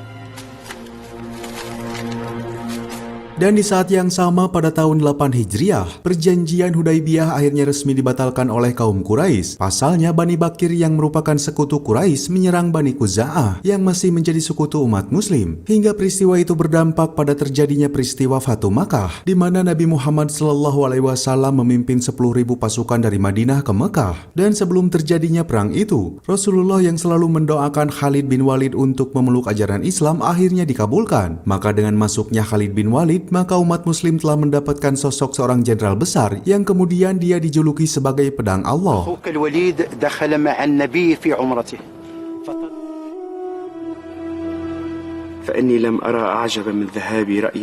Pada hari Jumat tanggal 20 Ramadan di tahun ke-8 Hijriah, akhirnya kota Mekah jatuh ke tangan kaum muslimin tanpa pertumpahan darah sedikit pun. Kaum muslimin berhasil menghentikan budaya jahiliyah dan menghancurkan patung-patung berhala. Terlepas dari situasi tersebut, kaum Quraisy dihadapkan pada dua pilihan, antara masuk ke dalam agama Islam atau pergi dari Mekah. Maka dari peristiwa itu pula, orang-orang Quraisy berbondong-bondong untuk masuk ke dalam agama Islam, termasuk Abu Sufyan, Hindun binti Utbah, Ikrimah bin Abu Jahal, serta Amir bin Ash. Asyhadu an la ilaha illallah wal qalbu ya Hind. بايعت يا أبا حذيفة. Tak ketinggalan seorang tokoh yang sangat berpengaruh di kalangan Bani Quraisy yang bernama Suhail bin Amir juga memutuskan untuk memeluk agama Islam setelah anak-anaknya memberikan pencerahan kepada dirinya. Begitu juga dengan Safwan bin Umayyah, anak dari Umayyah bin Halab, yang kini tersadar dan memutuskan untuk memeluk agama Islam. Tak lupa Wahsy yang merupakan sahabat dari Bilal bin Rabah saat itu pula memutuskan untuk memeluk agama Islam meskipun dia telah berdosa karena telah membunuh paman kesayangan Rasulullah yaitu Hamzah pada peristiwa perang Uhud. Namun sifat Rasulullah yang sangat bijaksana dan pemaaf ternyata sudah memaafkan Wahsy.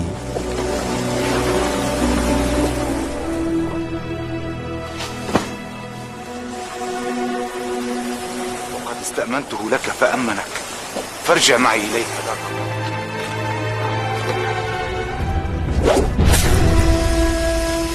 Setelah peristiwa Fatu Mekah terjadi, membuat keadaan di kota Mekah terbebas dari budaya jahiliyah, maka kini agama Islam menjadi semakin berkembang hingga misi dari Rasulullah untuk membebaskan umat manusia dari kemungkaran telah tercapai.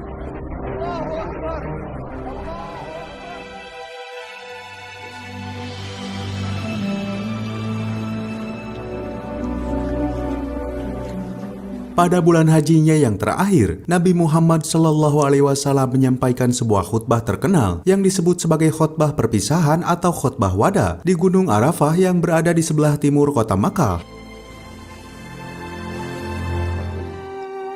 فيسألكم عن أعمالكم أيها الناس. Tak lama setelah itu, Nabi Muhammad mulai menderita sakit yang cukup parah, tepatnya pada tanggal 29 bulan Syafar tahun 11 Hijriah. Nabi mengalami sakit kepala dan demam tinggi selama beberapa waktu. Setelah pulang dari ibadah haji untuk pertama dan terakhirnya, kondisi ini terus dialami Rasulullah selama kurang lebih 14 hari. Akhi, ma balu Rasulillah qad abta'a fil khuruj ilayna. Qad ishtadda bihi waj'uhu. Walaupun begitu, selama 11 hari berturut-turut, Nabi masih menyempatkan diri untuk mengimami sholat berjamaah. Namun pada saat Rasulullah sudah tak kuasa menahan sakitnya, Umar bin Khattab ditunjuk untuk menggantikan posisinya pada saat sholat Asyar. Sallaitu bin nas al-'asr. Dhannan anna Rasulullah qad Wallahi ma dhanantu hina amartani. Dan tak berselang lama, semua raut wajah umat muslim berubah menjadi tangisan setelah Rasulullah dinyatakan telah meninggal dunia pada hari Senin, tanggal 8 Juni tahun 632 Masehi, tepat di rumah istrinya Aisyah pada usia 63 tahun, dan jasad Rasulullah disemayamkan di kompleks Masjid Nabawi di kota Madinah.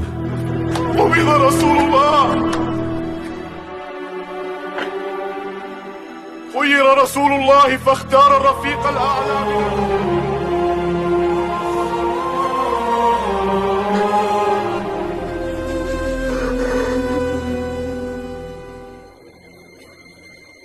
Setelah wafatnya Rasulullah, kaum Ansor mencoba mengadakan pertemuan untuk mencari pengganti Rasulullah dari kalangan kaumnya sendiri. Mendengar hal itu, Umar serta Abu Bakar mencoba untuk meredakan situasi tersebut. Hingga dari sana Abu Bakar dibaiat untuk menjadi penerus Rasulullah yang secara otomatis merubah sistem yang ada menjadi kekhalifahan.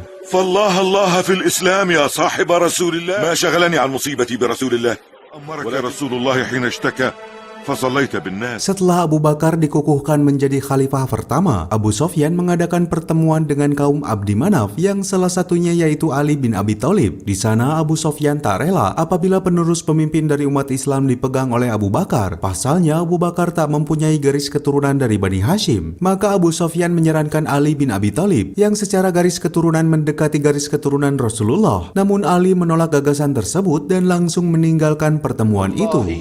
إن شئتم لأملأنها عليه خيلا ورجلا أبو بكر هذا من أموركم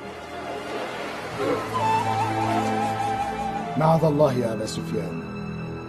Di samping itu, tugas kekhalifahan Abu Bakar menuai polemik di antara umat Islam, yang mana terjadi gejolak antar pendapat dari tokoh-tokoh Muslim. Pasalnya sebelum Rasulullah wafat, Usamah bin Zaid telah ditunjuk untuk menjadi pemimpin pasukan Islam melawan bangsa Romawi. Hingga pada masa kekhalifahan Abu Bakar, Usamah bin Zaid kembali ditunjuk untuk memimpin pasukan. أن يولي على الجيش رجلا أقدم سنا من أسامة. أمر خليفة رسول الله أن يتم بعث أسامة. Tak sampai di situ saja, kekhalifahan Abu Bakar juga dihadapkan dengan banyaknya persoalan, yang salah satunya saat orang-orang Muslim menolak untuk membayar zakat dan kemudian mereka menjadi murtad. وقد أدينا الزكاة وقدمنا الصدقات إلى رسول الله فلا طاعة لأحد علينا ولنرجعن إلى فالآن لا نؤديها لك أو لغيرك. Saat itu di kota Mekah banyak orang-orang menjadi bimbang dan menjadi murtad. Maka Suhail bin Amir selaku pembesar Quraisy yang telah bersungguh-sungguh membela agama Islam bergegas melaksanakan tugasnya sebagai penolong umat Muslim agar mereka tak menjadi orang-orang tersesat. Hingga atas hal itu, Suhail diberi gelar sebagai khatib.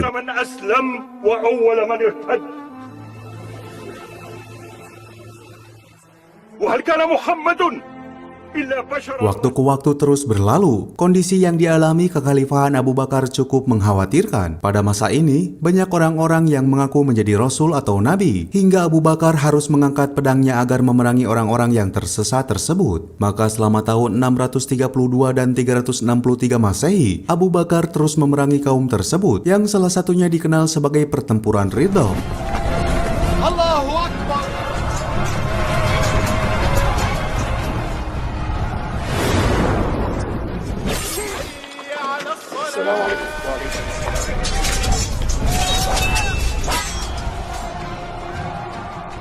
Beberapa waktu kemudian, di sebuah wilayah Irak yang dihuni oleh Bani Taglib, terdapat seorang wanita yang berprofesi sebagai dukun bernama Sajjah binti Al-Haris dari Bani Tamim. Di sana dia menyatakan diri sebagai nabi dari kalangan perempuan setelah dia meninggalkan agamanya terdahulu, yaitu agama Nasrani. وقد جعلوا جائزة لمن يقدر على امتطائه. Kemudian setelah Sajjah mendapatkan pengakuan dari pendukungnya, maka dia memberanikan diri untuk berangkat ke Madinah guna memerangi Khalifah Abu Bakar. Di sisi lain, pasukan Muslim yang dipimpin oleh Khalid bin Walid sedang menghadapi pasukan dari Nabi palsu yang bernama Tulaihah al-Asadi pada tahun 632. Hingga singkat cerita, pasukan Muslimin dapat mengalahkan pasukan Murtadin. Walaupun dari peristiwa tersebut, Tulaihah berhasil melarikan diri ke negeri Syam.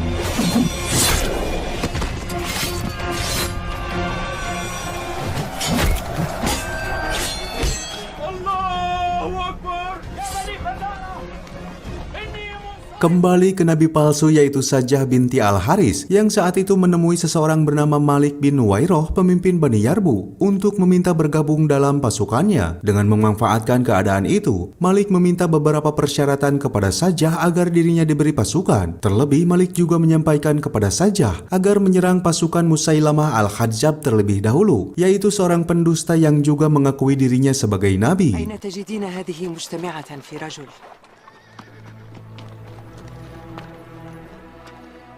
والله ما ينطقك إلا الغيرة. Atas saran yang diberikannya itu, Sajjah binti Al-Haris langsung menemui pimpinan Musailamah Al-Kadzdzab dari Bani Hanifah di wilayah Yamamah yang sekarang menjadi wilayah administratif kota Riyadh. Di sana Sajjah binti Al-Haris menyerukan untuk mengacungkan senjata, namun Musailamah memilih untuk bernegosiasi dengan jalan damai.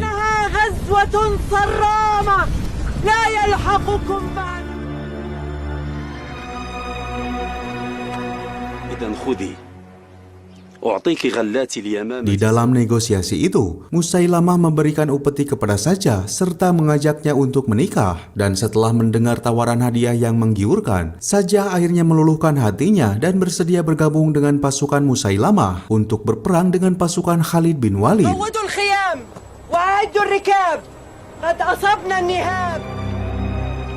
Atas hal itu juga, Sajjah memilih membatalkan kesepakatan dengan Malik secara sepihak. Maka secara emosional, Malik harus menerima kenyataan pahitnya. Pasalnya Malik tengah diburu oleh pasukan Khalid bin Walid setelah dirinya didapati telah membangkang. Dan atas hal itu, Khalifah Abu Bakar meminta kepada Khalid untuk membunuh Malik.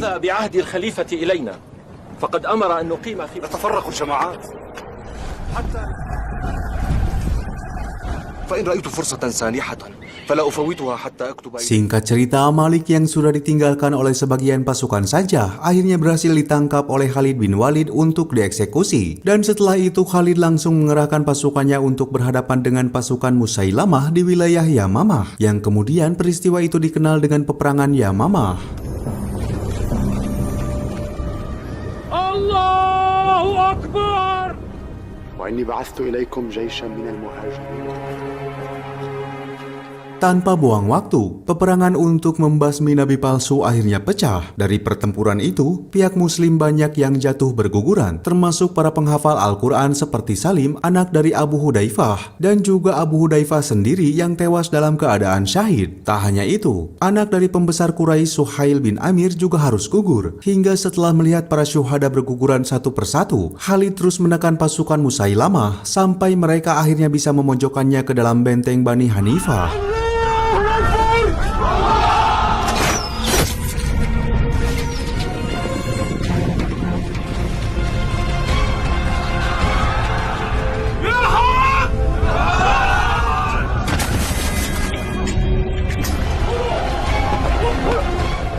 Tanpa buang waktu, seorang komandan dari kaum muslimin berhasil memasuki benteng Hanifah hingga dia dapat membuka gerbang benteng tersebut. Dari sana Wahsy menunjukkan bukti keperkasaannya sebagai budak merdeka dengan berhasil membunuh pimpinan tertinggi sekaligus nabi palsu, yaitu Musailamah, menggunakan tombaknya.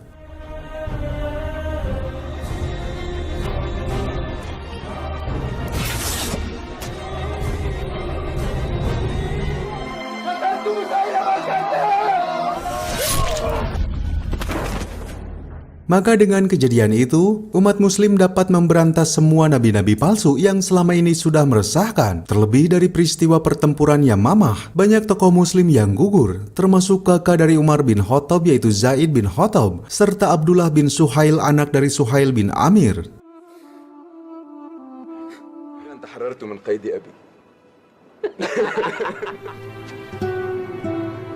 Rasulullah sallallahu alaihi wasallam insyaallah tusyhida fil Yamamah. Melihat banyaknya pemuda muslim yang tewas dalam pertempuran Yamamah, Umar mengajukan sebuah pendapat kepada Abu Bakar untuk mengumpulkan mushaf, yaitu tulisan-tulisan Al-Quran yang tercecer dan masih terpisah di sebuah pelepah kurma dan kulit hewan, karena pada waktu itu belum ditemukan kertas. Mendengar pendapat tersebut, Abu Bakar menunjuk Zaid bin Sabit untuk menjadi pemimpin dalam rangka menyatukan lembaran ayat-ayat Al-Quran, karena beliau adalah orang yang sangat cerdas dan dapat dipercaya.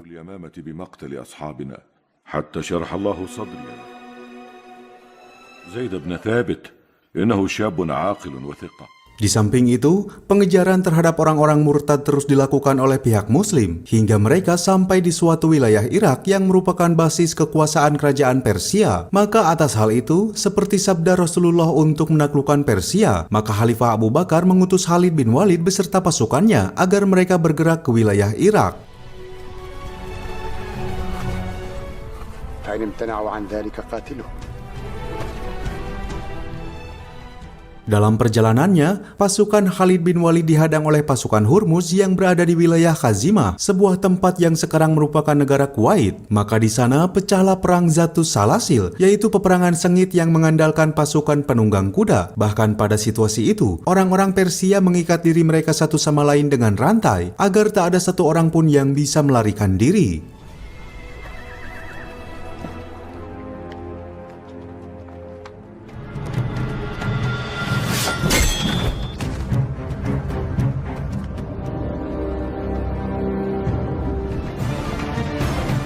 Dari perang tersebut, Khalid menantang Hurmuz untuk berduel. Saat Khalid akan memenangkan pertarungan itu, tiba-tiba Khalid harus berada di ambang bahaya. Namun pihak pasukan Muslim bertindak dengan cepat hingga Khalid bisa diselamatkan.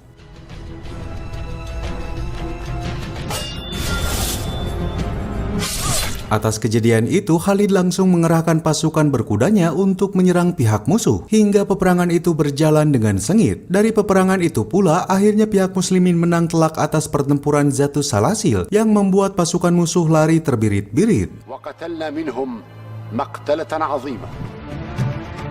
Dari sana, Khalid mengutus seseorang bernama Al-Mutanah bin Harithah untuk mengejar pihak musuh yang melarikan diri. Namun pasukan Al-Mutanah kembali dihadang oleh pasukan Persia yang sudah menunggunya di sebuah tempat dan memaksa Khalid bin Walid sebagai ahli strategi perang datang untuk membantu. Hingga kedatangannya membuat pasukan Persia langsung mampu dilumpuhkan dan berhasil menumbangkan pimpinan mereka.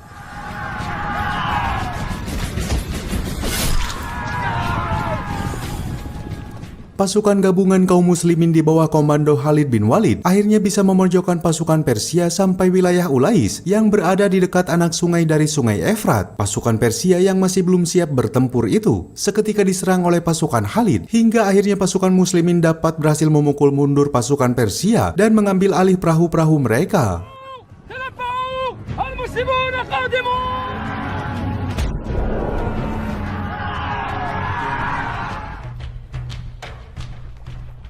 Peristiwa itu dikenal dengan pertempuran Walaja yang terjadi pada bulan Mei 633 Masehi. Kemudian Khalid beserta pasukannya melakukan perjalanannya kembali ke sebuah wilayah Hirah, dan kabar kemenangan Khalid disambut sukacita oleh para kaum muslimin yang berada di Madinah, khususnya Khalifah Abu Bakar As-Siddiq.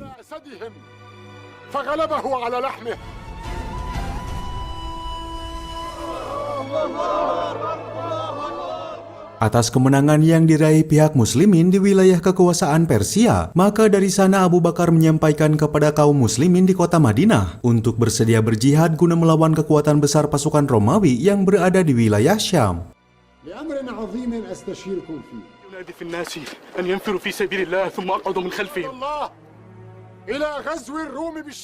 Sementara di tempat lain, pada tahun 13 Hijriah di wilayah Antioquia yang menjadi pusat agama Kristen, terlihat pemimpin Romawi yaitu Raja Heraklius tengah dirundung kecemasan dikarenakan pasukan muslimin saat ini diketahui telah menguasai wilayah Damaskus, Mesir dan Palestina, yang bila mana mereka digabungkan, maka kekuatan pihak muslim memiliki pasukan kurang lebih 30.000 orang.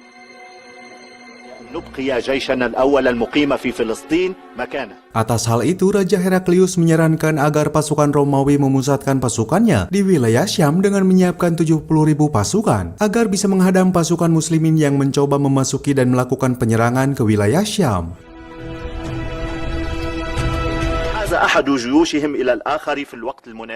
Di sisi lain, Abu Bakar telah menunjuk seseorang bernama Abu Ubaidah bin Al-Zarrah untuk memimpin pasukan muslimin melawan bangsa Romawi, yang nantinya pasukan mereka akan bergabung dengan pasukan dari Khalid bin Walid. Maka singkat cerita, pada tahun 636 Masehi, pecahlah perang antara pasukan muslimin dengan pasukan Romawi untuk pertama kalinya yang terjadi di wilayah Yarmuk, hingga perang itu dikenal dengan Perang Yarmuk.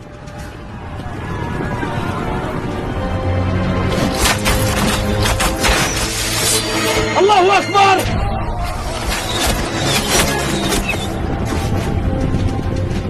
Dalam pertempuran itu, Khalid bin Walid menunjukkan sosoknya sebagai Saifullah Al-Maslul atau pedang Allah yang terhunus, hingga membuat sebagian pasukan Romawi dapat dilumpuhkannya dengan mudah.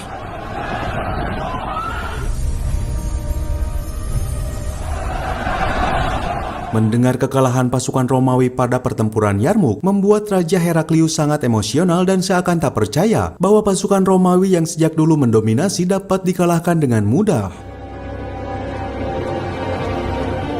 فجيشنا الأول هناك ساكن لا يتحرك. Walaupun setelah diraihnya kemenangan itu, tiba-tiba kesehatan Khalifah Abu Bakar kian memburuk. Pada saat itu, Abu Bakar merekomendasikan Umar bin Khattab sebagai calon penggantinya, meskipun awalnya dia menolak untuk menjadi khalifah.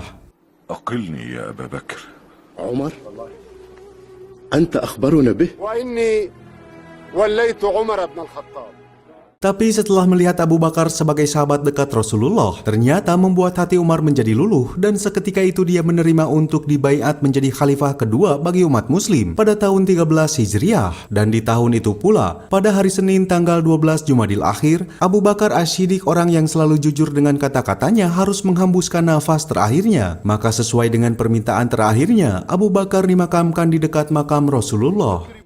قحافة في آخر عهده بالدنيا خارجا منها. إن هذا الذي ابتليت به يا ابن الخطاب. أبسط يدك نبايعك. Setelah kepergian khalifah pertama Abu Bakar, Umar langsung melakukan perubahan dengan menaikkan upah setiap pekerja dan membentuk anggota dari badan Baitul Mal. Dari sifat Umar yang tegas dan berwibawa pula, akhirnya Umar dijuluki sebagai Amirul Mukminin atau pemimpin umat Islam. فإنه أدنى من الصلاح. أمير المؤمنين. Di samping itu, dalam tugas kepemimpinannya, Umar masih harus melanjutkan perjuangan dari Abu Bakar untuk melawan segala bentuk kezaliman serta kemungkaran, termasuk yang kini dilakukan bangsa Romawi. Maka peperangan Yarmuk yang kedua antara umat muslim dan Romawi akhirnya pecah, yang bertempat di sebuah lembah. Pasukan Romawi kali ini mengerahkan lebih banyak pasukan untuk membalaskan kekalahan pada pertempuran pertama.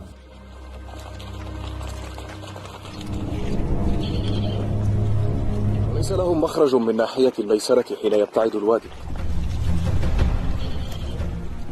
Dari pertempuran itu, pasukan muslim sangat terpojok oleh kehebatan strategi perang Romawi. Bahkan beberapa sahabat Rasulullah menjadi korban dan gugur dalam keadaan syahid. Tak sampai di sana, Hindun yang dahulu merupakan wanita yang sangat membenci Rasulullah. Dalam pertempuran kali ini dia juga ikut mengangkat senjata untuk membela panji-panji Islam. Dan pada saat itu pula Abu Sufyan harus mengalami luka di sebelah matanya.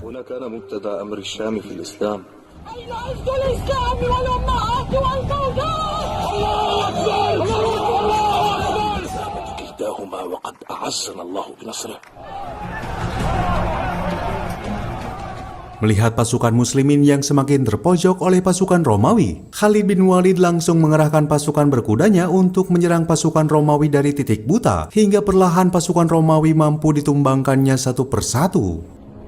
فإن الصبر منجاة من الكفر.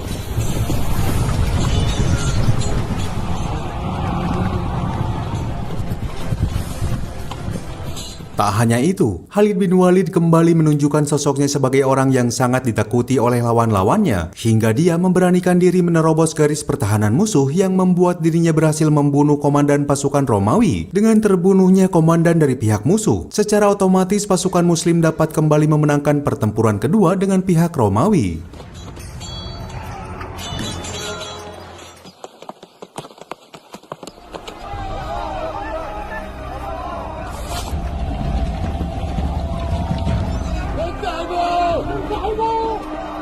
Setelah peperangan di Yarmuk telah usai, pasukan Khalid bin Walid harus menerima kabar pahit setelah mengetahui Abu Bakar telah wafat dan baru saja mengetahui bahwa posisinya kini telah digantikan oleh Umar bin Khattab. Walaupun Khalid yang memang secara personal tak menyukai Umar, tapi kali ini beliau harus tetap menuruti perintah seorang khalifah, meskipun pangkatnya kini harus diturunkan dan digantikan oleh seseorang yang bernama Abu Ubaidah.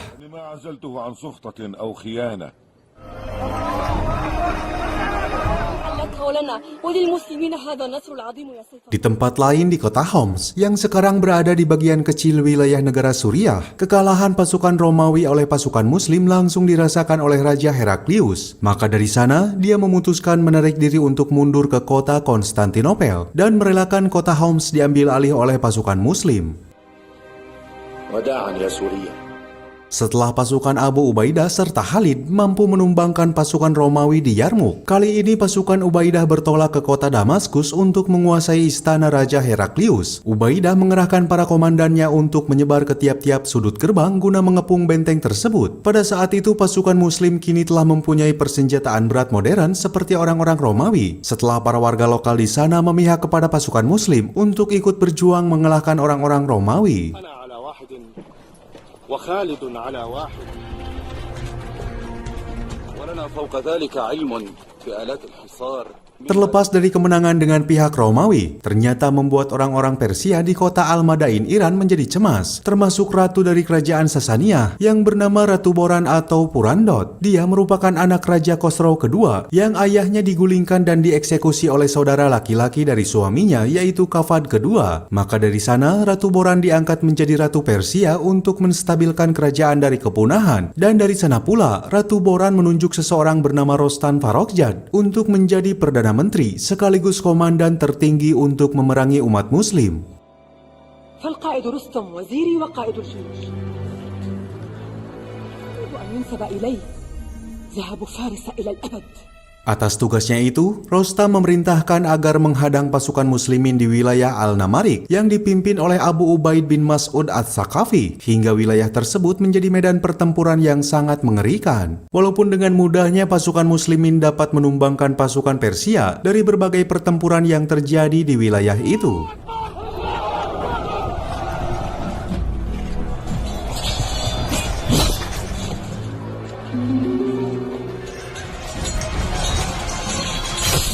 Scene berpindah pada suatu ketika di tempat lain, saat pasukan Abu Ubaidah nampak kebingungan menghadapi pasukan Romawi di benteng Damaskus yang terkenal dengan kokohnya tembok serta pertahanannya. Di sana banyak kaum muslimin berguguran, meskipun mereka sudah mengerahkan senjata berat seperti katapul.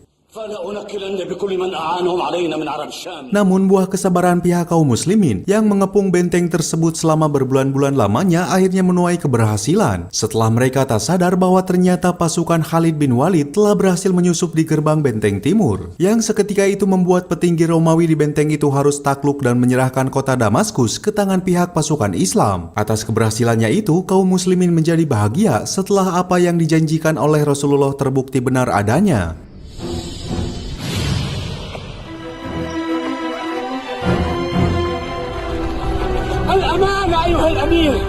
Walaupun peperangan di tempat lain dengan Persia menjadi kesulitan tersendiri bagi pihak Muslim setelah mereka tak kuasa melawan pasukan gajah dari barisan kavaleri Persia. Hingga saat itu banyak pasukan Muslim yang berguguran. Maka Khalifah Umar bin Khattab meminta kepada umat Muslim yang lain untuk berjihad melawan pasukan Persia sebagai pasukan sukarelawan.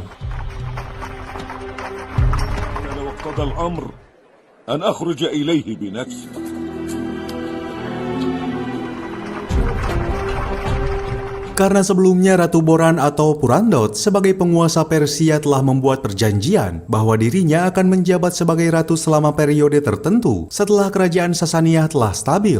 Maka di tahun ini, dia harus merelakan jabatannya sebagai ratu kepada salah satu keturunan Khosrow Parvez, yaitu Yazdgered ketiga, yang mana dia juga merupakan sepupunya sendiri. وما كان لي غاية إلا مصير فارس. Sementara saat ini di kota Madinah, Umar bin Khattab terus menunjukkan sifat-sifat yang tak biasa dilakukan oleh khalifah sebelumnya. Dia merupakan khalifah yang turun langsung melihat rakyatnya yang tidak mampu, serta bersedia mendengarkan keluhan dari masyarakatnya. Pasalnya, apa yang dia lakukan itu semata-mata karena rasa takutnya bahwa kepemimpinannya akan dipertanggungjawabkan di hadapan Allah Subhanahu wa Ta'ala. أبسط شكواك أيها الضحاك وأعني عليهما فإن كل واحد منهما يريد واذكروا قول رسول الله. Kembali ke kerajaan Sasaniyah atau Persia, naiknya Yazdegerd ketiga sebagai raja dihadapkan pada situasi yang sangat buruk, dikarenakan dia harus mampu menghadang pasukan kaum muslimin yang terus berusaha menaklukkan wilayahnya. Maka untuk itu, Umar menunjuk komandannya yang dijuluki singa yang tertidur, yaitu Sa'ad bin Abi Waqqas. أن ينفروا جميعا إذا ولا فارسا إلا اجتلبوه. سعد بن أبي وقاص. Singkat cerita, pasukan Sa'ad bin Abi Waqqas telah mendirikan kem-kem militernya di wilayah Qadisiyah untuk berhadapan dengan pasukan Persia yang dipimpin langsung oleh Panglima Perang Rostam Farrokhzad. Namun keadaan Sa'ad kala itu tengah terbaring lemah dikarenakan dia terkena penyakit misterius yang belum diketahui. Tapi meskipun begitu, dengan semangat jihad yang dimilikinya, Sa'ad masih mampu mengomandoi pasukannya dari jarak yang sangat jauh. لا يهمني السبب ولكن ائتني بعلاج.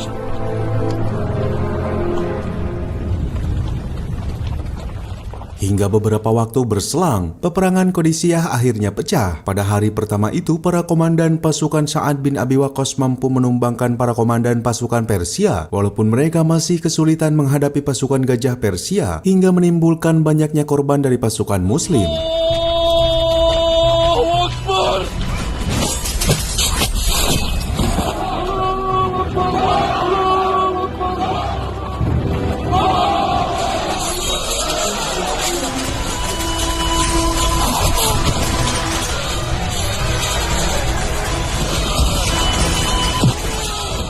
Tapi situasi terpojoknya pasukan Sa'ad bin Abi Waqqas seketika berubah setelah pasukan berkuda kaum muslimin yang dikomandoi oleh Qoqa ibnu Amir At-Tamimi membawa pasukan yang begitu besar. Dengan strategi At-Tamimi, pasukan itu dipecah kembali menjadi unit-unit kecil yang membawa masing-masing 100 pasukan. Apa yang dilakukannya itu semata-mata untuk membuat pasukan Persia menjadi ciut yang seakan-akan melihat pasukan kaum muslimin tak ada habis-habisnya.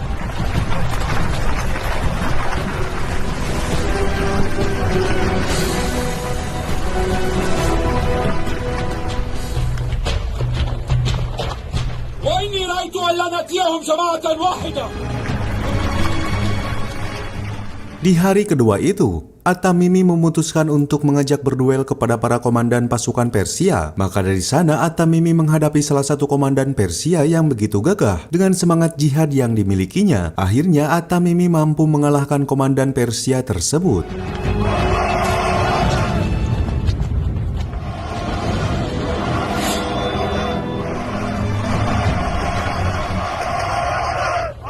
Melihat komandannya yang telah gugur oleh pihak muslim, kali ini Rostam Farrokhzad mengerahkan 2 komandan terbaiknya. Namun lagi-lagi apa yang dilakukan mereka menuai kegagalan. Hingga dari sana pertempuran dengan skala besar pun terjadi pada hari kedua antara pihak muslim dengan pasukan Persia yang masih berusaha untuk bertahan.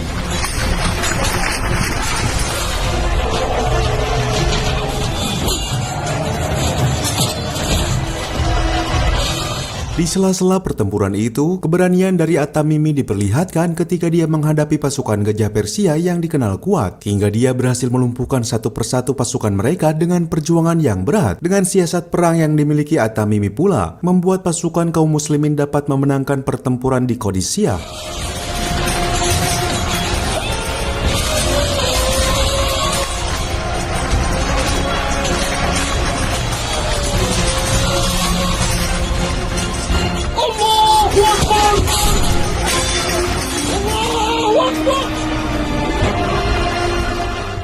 Atas hal itu, apa yang pernah dijanjikan Rasulullah kepada kaum muslimin tentang agama Islam yang akan menguasai 2 kerajaan besar akhirnya tercapai setelah kerajaan Bizantium jatuh ke tangan pihak muslim, dan kali ini kerajaan Persia akhirnya bisa ditaklukkan.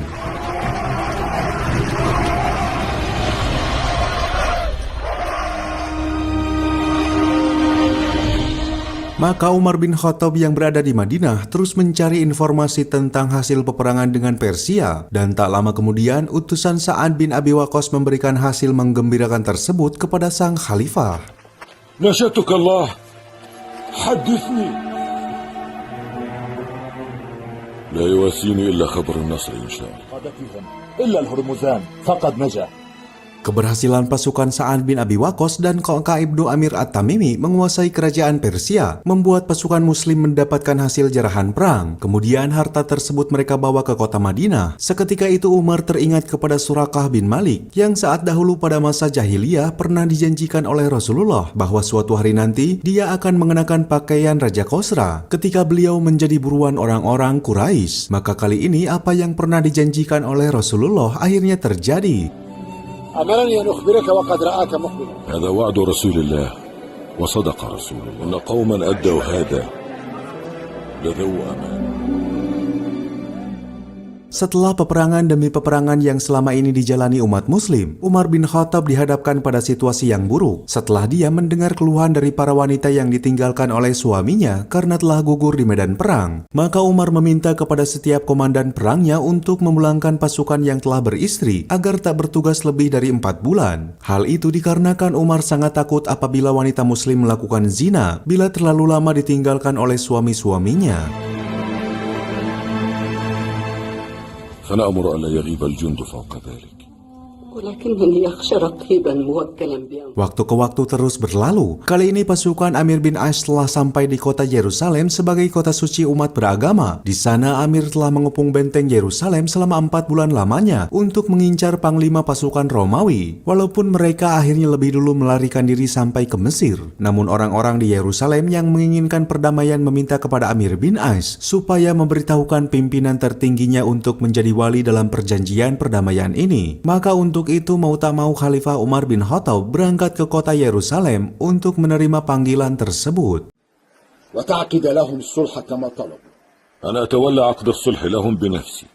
Singkat cerita, Umar bin Khattab telah sampai di kota Yerusalem dan di sana beliau menjadi pusat perhatian orang-orang Yahudi dikarenakan gaya berpakaian beliau sebagai seorang khalifah umat Islam bukan seperti raja, melainkan seperti warga biasa.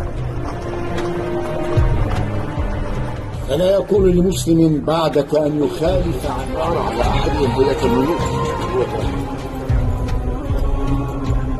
Seketika itu, Umar diajak oleh Raja Yerusalem untuk berkeliling ke setiap sudut-sudut kota, hingga tak terasa sudah menunjukkan waktu beribadah bagi umat muslim. Maka Raja di sana menawarkan gereja sebagai tempat ibadah sementara waktu. Akan tetapi Umar menolaknya. Pasalnya apabila dia melakukan hal itu, maka dikhawatirkan umat muslim nanti akan melakukan hal yang serupa. هذا ما أعطى عبد الله عمر بن الخطاب. الأخشى أن يطمع بعض المسلمين في المكان. Kemudian Umar meminta kepada Raja Yerusalem untuk menolongnya mencarikan posisi di mana Rasulullah menginjakan kakinya pada perjalanan Isra Mi'raj. Atas hal itu maka Umar menunjukkan bahwa inilah Masjidil Aqsa sebagai tempat kiblat dan masjid pertama bagi umat Islam sebelum Ka'bah menjadi kiblat yang kedua.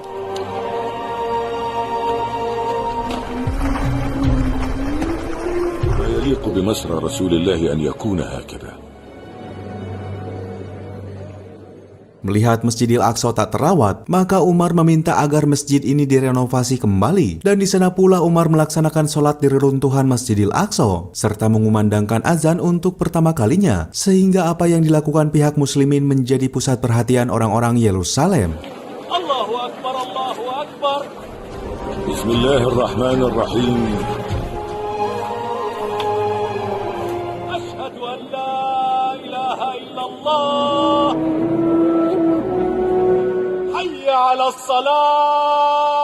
Setelah Umar selesai melaksanakan sholat dan bertolak untuk meninggalkan Yerusalem, Umar menjanjikan akan melindungi kota Yerusalem dan setiap warganya. Tak sampai di situ, untuk urusan tempat beribadah, Umar tak akan sedikit pun mengusik-ngusik tempat mereka, apalagi memaksa untuk memeluk agama Islam. Atas kebaikan, sifat adil serta kesederhanaan Umar pula lah menjadikan beliau sebagai sosok yang sangat dicintai oleh penduduk Yerusalem. Assalamualaikum warahmatullahi. كنا عليه حربا حتى نهلك دون ذلك.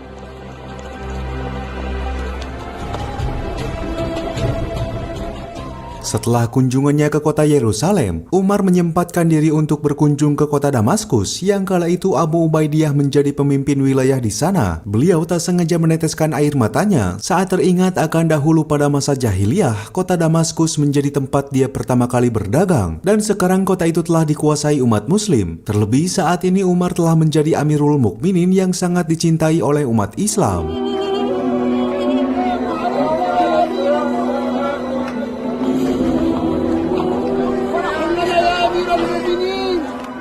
Singkat cerita, memasuki tahun 17 Hijriah, yang mana tahun tersebut merupakan tahun yang penuh dengan kelaparan akibat musim kemarau yang sangat berkepanjangan yang terjadi di sebagian besar wilayah Arab. Maka Umar bin Khattab kali ini diuji kesabarannya oleh Allah Subhanahu wa Ta'ala untuk menunjukkan sikap kepemimpinannya. Bagaimana caranya agar beliau bisa memenuhi segala kebutuhan umatnya yang sedang sengsara. La hawla wa la quwwata illa billah. فرج قريب إن شاء الله.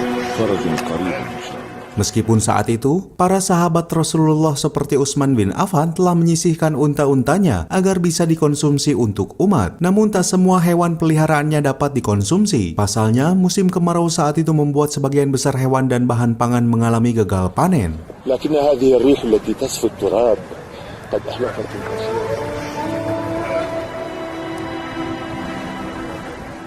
Atas situasi itu, Umar merenung dan meminta agar sebisa mungkin dirinya menghindari mengkonsumsi makanan mewah seperti daging atau makanan yang bergizi. Hal itu dilakukannya karena dia sangat berempati serta malu kepada umatnya yang dilanda musibah. Maka dia hanya mengkonsumsi sebatas roti agar dirinya sama-sama bisa merasakan penderitaan dengan umatnya.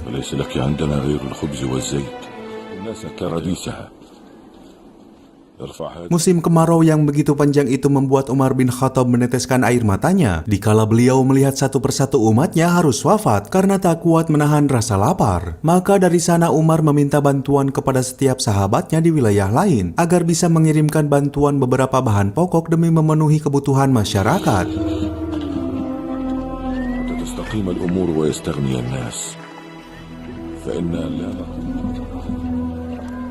واكتب لعمالنا على جزيرة العرب وتعيش أنت منعما ومن قبلك. Atas hal itu, para sahabatnya satu persatu memenuhi panggilan Khalifah Umar untuk memberikan bantuan berupa makanan dan lain-lain, termasuk Abu Ubaidah pemimpin Damaskus, serta Muawiyah dan Amir bin Ash. Hingga atas bantuan yang diberikan itu membuat hati Umar menjadi sedikit lega. Assalamualaikum warahmatullahi wabarakatuh.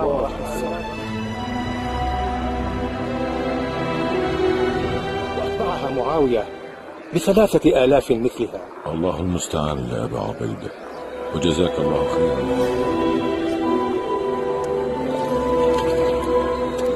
للمدينة بعضها.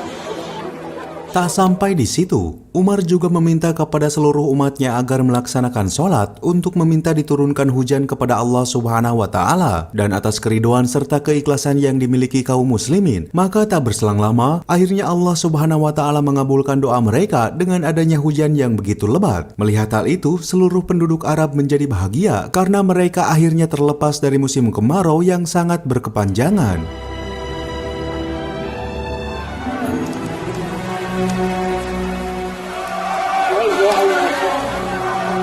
Di samping itu pula, kabar bahagia juga menghampiri Umar dan para tokoh sahabat Rasulullah, yang mana Umar akan mempersunting Ummi Kulsum, anak dari Ali bin Abi Thalib, sebagai ikatan persaudaraan untuk mendekatkan diri dengan Rasulullah. Wa inni la arju an ajma'a ilayhi as-sahr. Wa kana li bihi as-sababu bis-suhbah. Akan tetapi sebaliknya, kebahagiaan itu tak dirasakan oleh Khalid bin Walid. Pasalnya jabatannya kini telah kembali dilengserkan oleh Umar sebagai gubernur Kinasarin. Hal itu membuat sebagian para sahabat menjadi resah karena ini merupakan tindakan kedua kalinya Umar melengserkan Khalid bin Walid pasca dia diturunkan sebagai panglima untuk digantikan oleh Abu Ubaidah. Ma'azluka li Khalid bin Walid marratan ukhra.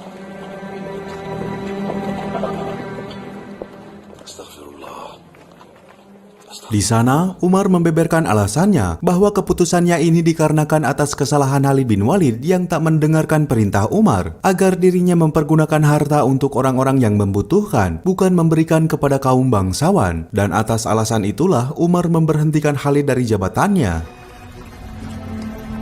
Walakinni amdi fihi ala sunnati ma'a ummali wa wulati la ufarriqu bainahum an yahbisa hadzal mal ala dha'afati an-nas. Di samping ketegasan Umar, di sisi lain di dalam dirinya terlihat kesederhanaan Umar sebagai khalifah. Bahkan seorang utusan Romawi dari kota Konstantinopel terperangah oleh kesederhanaan Umar. Pasalnya apa yang dipikirkannya tentang seorang khalifah adalah raja yang angkuh dengan singgasana. Maka setelah mengenal Umar, ternyata dia hanyalah seorang manusia biasa yang tak mempunyai singgasana megah seperti raja-raja yang lain. Jara al-muluku wastabadtu, fala yazalu hanani ma ara an kulli qawl. Beberapa bulan berselang, Khalifah Umar menepati suatu janji atas sebuah kunjungan kerja dengan para gubernurnya di wilayah lain. Namun terlebih dulu mereka menghadang sang Khalifah di persimpangan jalan untuk memberitahukan bahwa di wilayah Damaskus kini telah terserang wabah penyakit mematikan, yaitu wabah taun. Maka Abu Ubaidah meminta agar Khalifah Umar membatalkan niatnya dan bertolak kembali ke Madinah.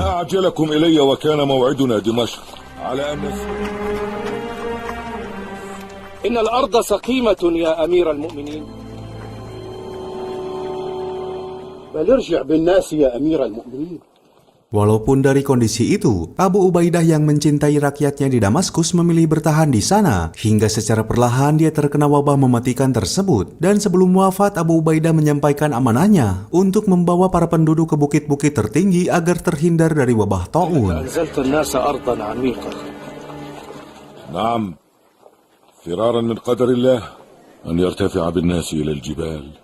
Wafatnya Abu Ubaidah merupakan kabar kesedihan bagi para sahabat Rasulullah. Namun tak berselang lama, kabar kebahagiaan pun datang. Dikala pada tahun 20 Hijriah, pasukan Amir bin As berhasil menaklukkan Mesir tanpa adanya perlawanan berarti dari pihak Romawi. Dari sana pula Amir bin As ditunjuk sebagai pemimpin Mesir.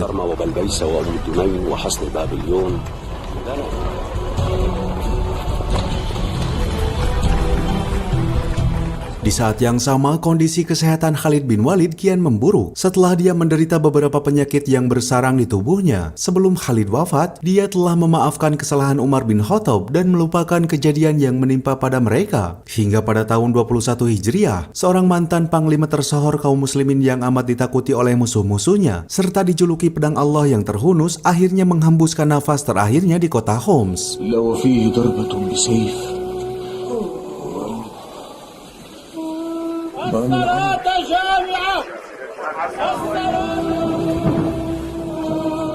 Kabar wafatnya Khalid bin Walid akhirnya sampai di kota Madinah. Semua umat muslim sangat terpukul atas wafatnya panglima hebat mereka. Setelah kematian dari Khalid bin Walid, tak berselang lama Khalifah Umar dihampiri oleh pemimpin Sustar yang bernama Hurmuzan. Kedatangannya saat itu untuk menyerahkan diri kepada Khalifah Umar. Terlebih dia sangat penasaran dengan ajaran Islam. Pasalnya dahulu pada masa jahiliyah, orang-orang Arab tak ada yang mampu mengalahkan pasukannya. Namun semenjak kedatangan Islam, ukhuwah mereka sangat kuat dan mampu memperluas wilayahnya. وتقيم معنا في المدينة ونجب لك لقد حدثتني نفسي بالإسلام قبل هذا وأكلمه وأنزله على حكمك. Maka dari sana, Hurmuzan berserah diri untuk menjadi bagian umat dari ajaran Rasulullah, yaitu ajaran Islam. Setelah semua penduduk Sustar memeluk ajaran Islam dan wilayahnya masuk ke dalam wilayah kekuasaan umat muslim, maka seorang mantan komandan pasukan Sustar yang bernama Abu Lu'lu'ah dengan terpaksa memeluk agama Islam.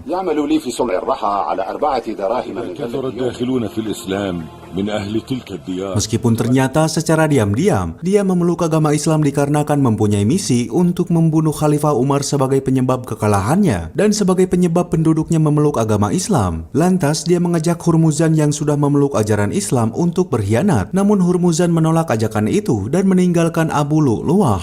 بالت لهم الآن فلعلها تدل لنا من جديد. تقول قولا خطيرا يا فيروز. Beberapa waktu berselang, pada tahun 23 Hijriah bulan Zulhijjah, Khalifah Umar bin Khattab menunaikan ibadah hajinya untuk terakhir kalinya sebelum dirinya pulang ke hadapan sang Khalid. Di saat yang sama dalam momen itu, Abu Lu'lu'ah mempersiapkan segala hal untuk bisa membalaskan dendamnya kepada Khalifah Umar dengan membuat sebuah belati yang khusus dipergunakan untuk menikamnya. Lantas pada waktu subuh, Abu Lu'lu'ah memberanikan diri untuk membunuh Umar dikala beliau sedang menunaikan salat. Hingga pada saat takbiratul ihram yang pertama, Khalifah Umar langsung ditikam dari arah belakang yang membuat beliau seketika terkapar.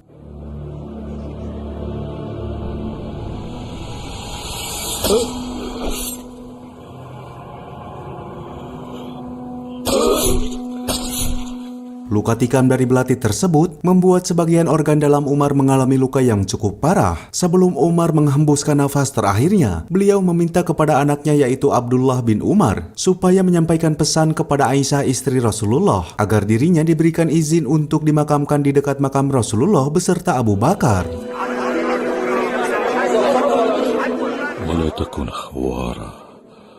Dalam kondisi itu pula, Umar menyarankan tentang khalifah selanjutnya untuk dipegang oleh sahabat-sahabat Rasulullah seperti Ali bin Abu Thalib, Utsman bin Affan, Abdurrahman bin Auf, Talhah al-Zubair, dan Sa'ad bin Abi Waqqas.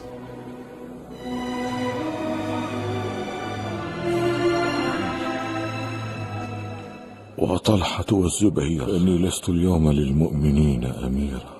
Terlebih, Umar meminta kepada calon penerusnya agar pemilihan khalifah secepatnya diumumkan pada hari keempat, supaya tak terjadi gejolak negatif kepada umat Islam. Mereka diminta untuk harus bersikap adil kepada kaum Ansor, Muhajirin, serta umat Muslim yang lainnya. والآن وأوصيه بأهل البادية خيرا. أدلك عليه يا أمير المؤمنين. استخلف أن يعرف لهم سابقتهم.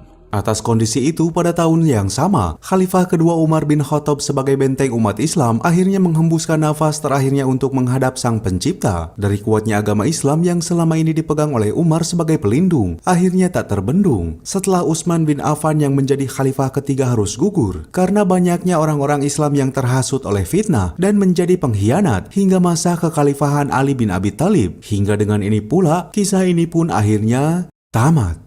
Sekian yang bisa kami persembahkan dalam kisah kali ini. Semoga bisa menghibur sobat semuanya. Mohon maaf jika masih banyak kekurangan. Sampai jumpa lagi di kisah berikutnya.